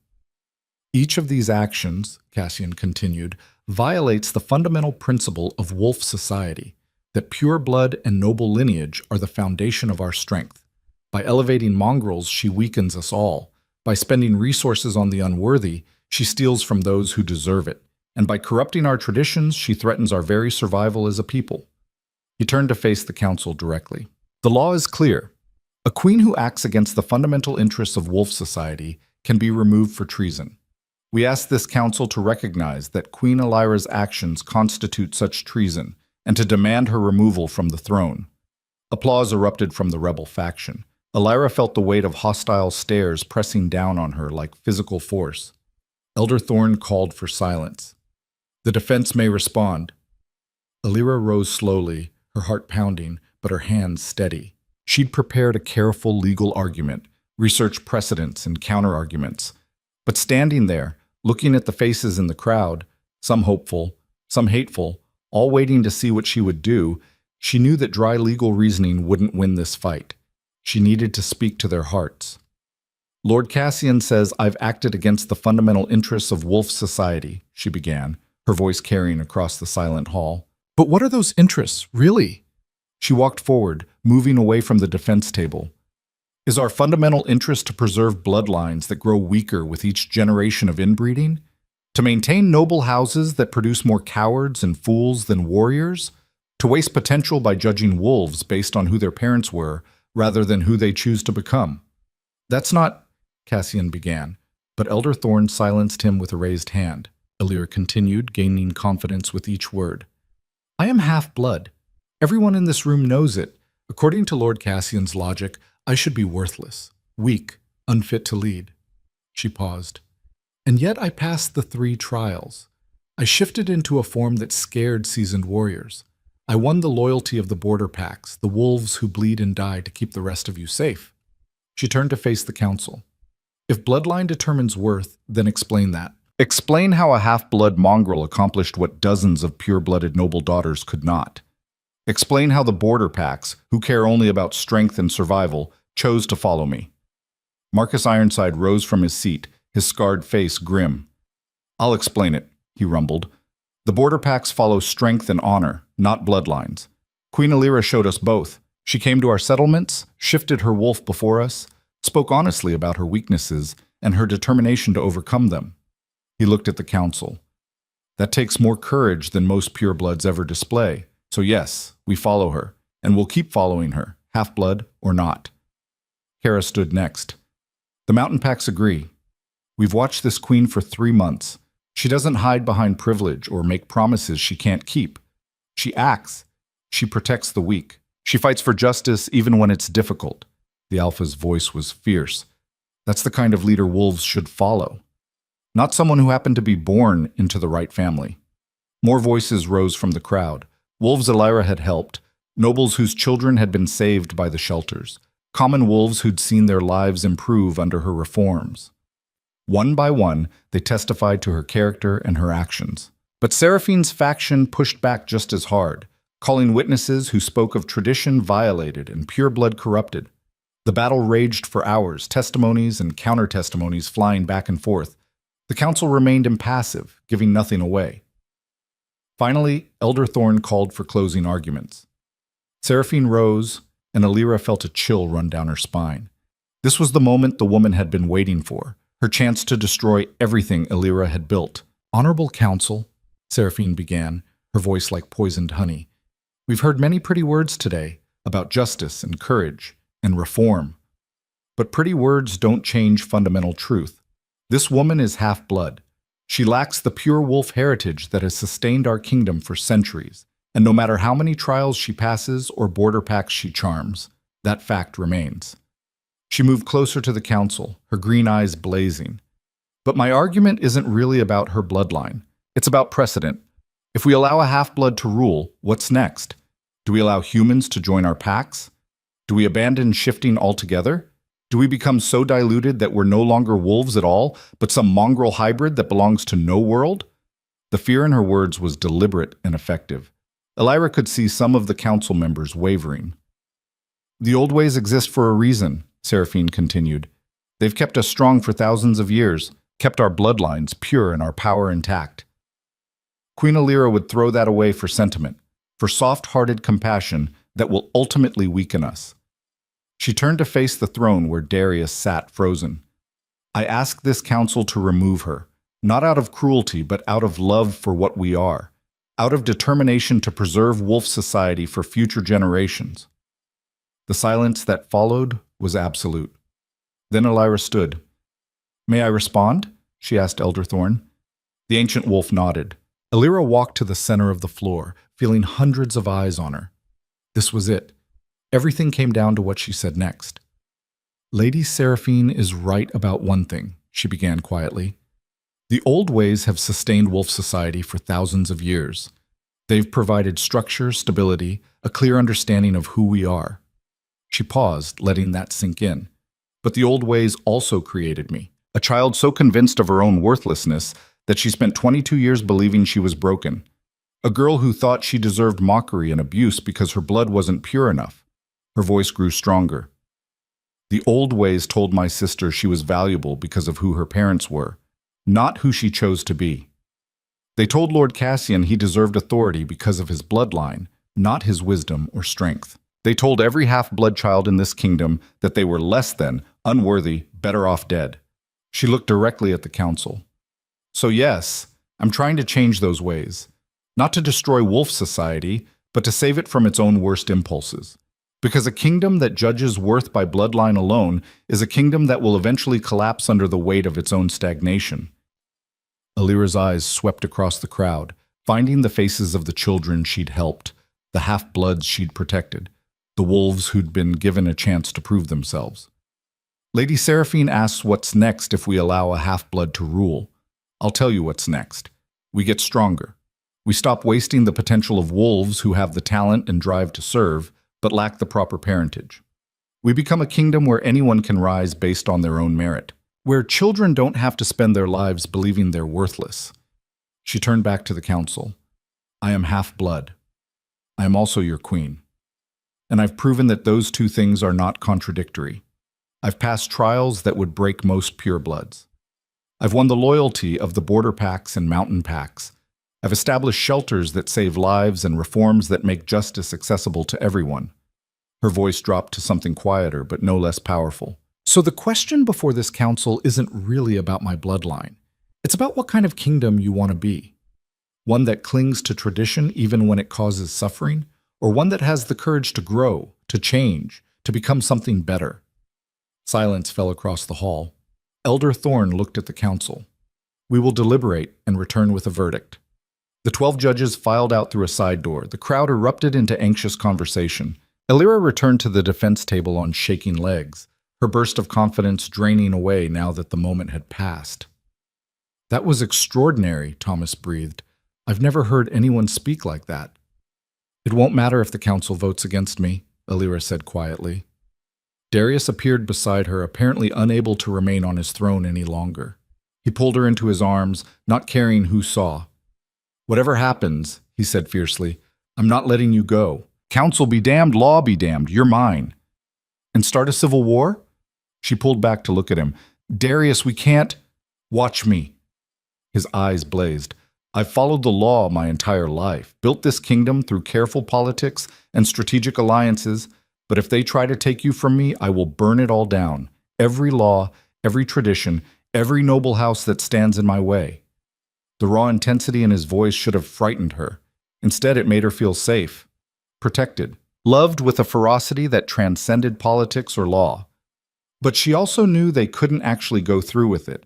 A kingdom torn apart by civil war would suffer far worse than anything Seraphine's faction could inflict. The council returned after what felt like hours, but was probably only 30 minutes. Their faces were carefully neutral, revealing nothing. Elder Thorne stood. We have reached a decision. The hall fell silent. Elira could hear her own heartbeat, feel Darius's hand gripping hers with bruising force. On the charge of treason against Wolf Society, Elder Thorne announced, this council finds Queen Elira. The pause seemed to last forever. Not guilty. Chaos erupted. Half the hall roared with approval, wolves leaping to their feet and cheering. The other half exploded in outrage, nobles shouting protests and accusations of bias. Elira stood frozen, unable to process what she'd just heard. Not guilty. She'd won. Elder Thorne's voice cut through the chaos. The vote was 7-5 in the Queen's favor. The council recognizes that while her methods are unconventional, her actions have demonstrably strengthened the kingdom. The charges are dismissed. Seraphine's face had gone white with rage. She stood abruptly, her chair clattering backward. This is a travesty, she shouted. You're condemning us all to mongrel rule, to the destruction of everything we've built. She whirled to face the crowd. Who stands with me? Who's willing to fight for the purity of our bloodlines? For a moment, Elira thought there might actually be violence.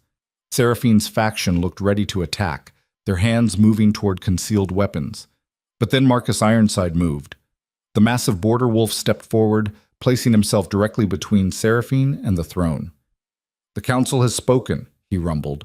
The law has been followed. Anyone who continues this rebellion is a traitor, and we'll treat them accordingly. Kara joined him, along with a dozen mountain pack wolves. The border and mountain packs together represented the most battle-hardened warriors in the kingdom. No one was stupid enough to fight them. Seraphine trembled with fury, her beautiful face twisted into something ugly and hateful. This isn't over, she hissed. You think you've won, but you've only delayed the inevitable. The purebloods will rise again, and when you do, you'll face the same justice as anyone else. Darius's voice cut through her threats like a blade. He descended from his throne, radiating lethal power. You've lost, Seraphine. Accept it with grace or face the consequences of continued rebellion. For a long moment, they stared at each other, the king and the woman who'd wanted to be his queen. Then Seraphine laughed, wild and bitter. You deserve each other, she spat. A mongrel queen and a king fool enough to love her. I hope you're both happy when this kingdom tears itself apart. She stormed from the hall, her supporters following in her wake. But Elira noticed that several nobles who'd stood with the rebellion remained behind, looking uncertain and ashamed. Lord Cassian approached slowly, his face haggard. Your Majesty, he said to Elira, his voice rough. I was wrong about you. I let fear and prejudice cloud my judgment. I see that now. Elira studied him for a long moment. The easy thing would be to reject his apology, to punish him for his rebellion. But that wasn't the kind of queen she wanted to be. I understand fear, she said quietly. Change is frightening, But fear shouldn't be an excuse for cruelty. If you truly want to make amends, help me build the kingdom we both want to see. One where everyone has a chance to prove their worth. Cassian's eyes widened with surprise. Then he bowed deeply, genuine respect in the gesture. It would be my honor, Your Majesty. Other nobles followed his example, one by one, offering apologies and pledges of loyalty. Not all of them. Some slipped away quietly, still clinging to their prejudices. But enough. More than enough. That night, Alira stood on the balcony of the royal chambers, looking out over Thornhaven. The city gleamed in the moonlight, peaceful and beautiful. Somewhere down there, children were sleeping safely in the shelters she'd built. Half-bloods were living without fear of violence. Wolves were learning that worth came from character, not bloodline. She'd changed things, really changed them. Darius joined her, wrapping his arms around her waist and pulling her back against his chest. "What are you thinking?" he murmured. "That I can't believe we actually won. We didn't just win, we transformed the kingdom." His lips brushed her neck. Seraphine was right about one thing. Nothing will ever be the same. Is that a good thing or a bad thing? It's the best thing. He turned her in his arms to face him. You've given hope to thousands of wolves who thought they'd never matter. You've proven that the old ways aren't sacred, they're just old. And you've shown everyone, including me, that real strength comes from surviving impossible odds and still choosing compassion. Alira felt tears prickling her eyes. I was so scared. During the trial, I thought I was going to lose everything. But you didn't. You stood up and fought with nothing but truth and courage. And you won. His hand cupped her cheek. You're the most remarkable person I've ever met, Alira, and I thank fate every day that my wolf chose yours. They kissed as the moon rose higher, painting everything in silver light. Through their bond, Alira could feel his love and pride and absolute certainty that they'd made the right choice. The months that followed brought more challenges, of course. Seraphine disappeared into the southern territories where rumors said she was plotting some new revenge. Some noble houses refused to accept the new order and isolated themselves in their estates. Change was never easy or complete. But the shelters flourished. Half-bloods began serving in positions of real authority. The border and mountain packs grew even more loyal as they saw Alira's reforms protecting the wolves they cared about, and slowly, grudgingly, the kingdom began to transform. 6 months after the trial, Alira received an unexpected letter. The seal was familiar. House Valmir. Her father's house, the place she'd fled. She opened it with trembling hands. The letter was from Cylindra. Dear sister, I don't expect you to forgive me. I don't deserve forgiveness for the cruelty I showed you. But I needed you to know that I was wrong about everything. Father has told me the truth about Mother, that she wasn't human at all, but moonborn. That he hid it out of fear and ambition, thinking he could control the power in your bloodline. When you couldn't shift, he convinced himself you were defective rather than admit he didn't understand what you were. I was cruel to you because I was jealous. Jealous that despite everything, despite being told you were worthless, you had a strength I never possessed. The strength to endure, to survive, to become something magnificent. I hear the stories about you, the queen who changed the kingdom, who protects the powerless and fights for justice. Part of me wants to hate you for proving that bloodline means nothing, that I wasted my life believing I was valuable simply because of who our parents were. But mostly, I'm just proud that my sister, the girl everyone mocked, became the greatest queen the Northern Dominions has ever known. I don't ask for a response. I just wanted you to know. With regret and respect, Cylindra Alira read the letter 3 times, tears streaming down her face. It wasn't a full apology. It didn't erase the years of cruelty, but it was something, an acknowledgement, the beginning of healing. Darius found her still holding the letter, her eyes red from crying. Good news or bad? He asked gently. Good, I think. She showed him the letter. My sister finally understands. Are you going to respond? Alira thought about it for a long moment. The old Alira, the one who'd been so desperate for acceptance, would have leapt at the chance to reconnect with her family, but she wasn't that person anymore. Maybe eventually, she said, but not yet. I need more time. And she needs to prove that this isn't just empty words. That's wise. He pulled her close. You've learned to value yourself. That's the greatest transformation of all. A year after her coronation, Elira stood in the Great Hall once again. But this time, it wasn't for a trial or a test. It was for a celebration. The first class of students was graduating from the Royal Academy, a new institution Elira had founded to train wolves regardless of bloodline. Half-bloods studied alongside purebloods, learning combat, diplomacy, law, and leadership. Elira watched them cross the stage one by one, receiving their certifications. Some would go on to serve in local governance. Others would join the border patrols. A few showed promise as future council members. Among them was the little girl from the Valley settlement, the one who'd been attacked by nobles and saved by Elira's intervention. She was 13 now, confident and strong, and she'd scored highest in her class in combat training. When she crossed the stage, she paused to look up at Elira.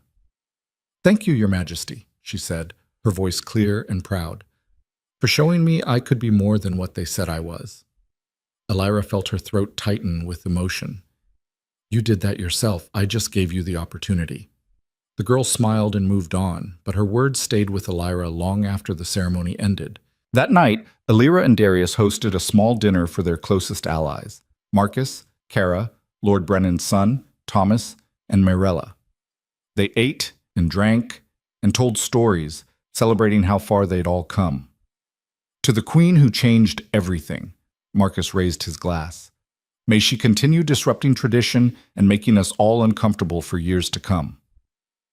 Laughter rippled around the table. Elira raised her own glass, feeling a warmth that had nothing to do with wine spreading through her chest.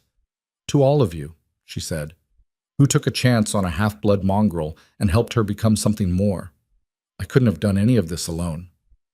"You could have," Cara said seriously, "but you chose not to. That's what makes you a great queen. You understand that strength comes from unity, not isolation."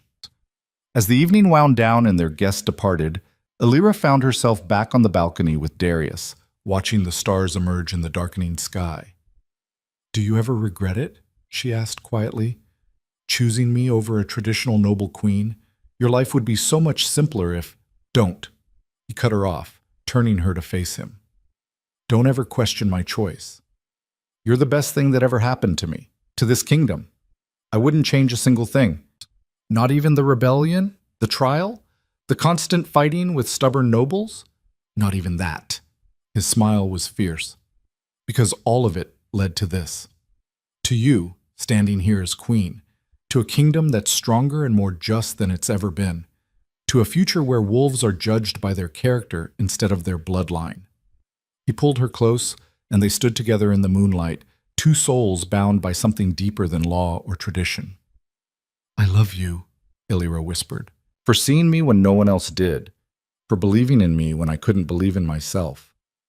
"I love you," he echoed, "for teaching me that the old ways weren't sacred, just old, for showing me what real courage looks like, for being exactly who you are, without apology or compromise." Years later, when Elira was old and her silver hair matched her wolf's fur, she would tell her grandchildren, both pure blood and half-blood, because bloodline no longer mattered in the kingdom she'd helped build, about the night that changed everything. The night a lonely king crossed a crowded ballroom to reach the girl no one wanted. The night she discovered she was more than what others said she was. The night she learned that survival could transform into something magnificent. She would tell them about the trials, about the rebellion, about standing before a hostile council and defending not just herself but everyone who'd ever been told they were less than. She would tell them about the shelters she built, the laws she changed, the kingdom she helped transform. But most of all, she would tell them about the moment she realized she was enough. Not because a king chose her, not because she passed impossible tests or won over hostile packs, but because she chose herself. Because she looked at all the cruelty and rejection and pain she'd endured, and instead of letting it break her, she used it to build something better.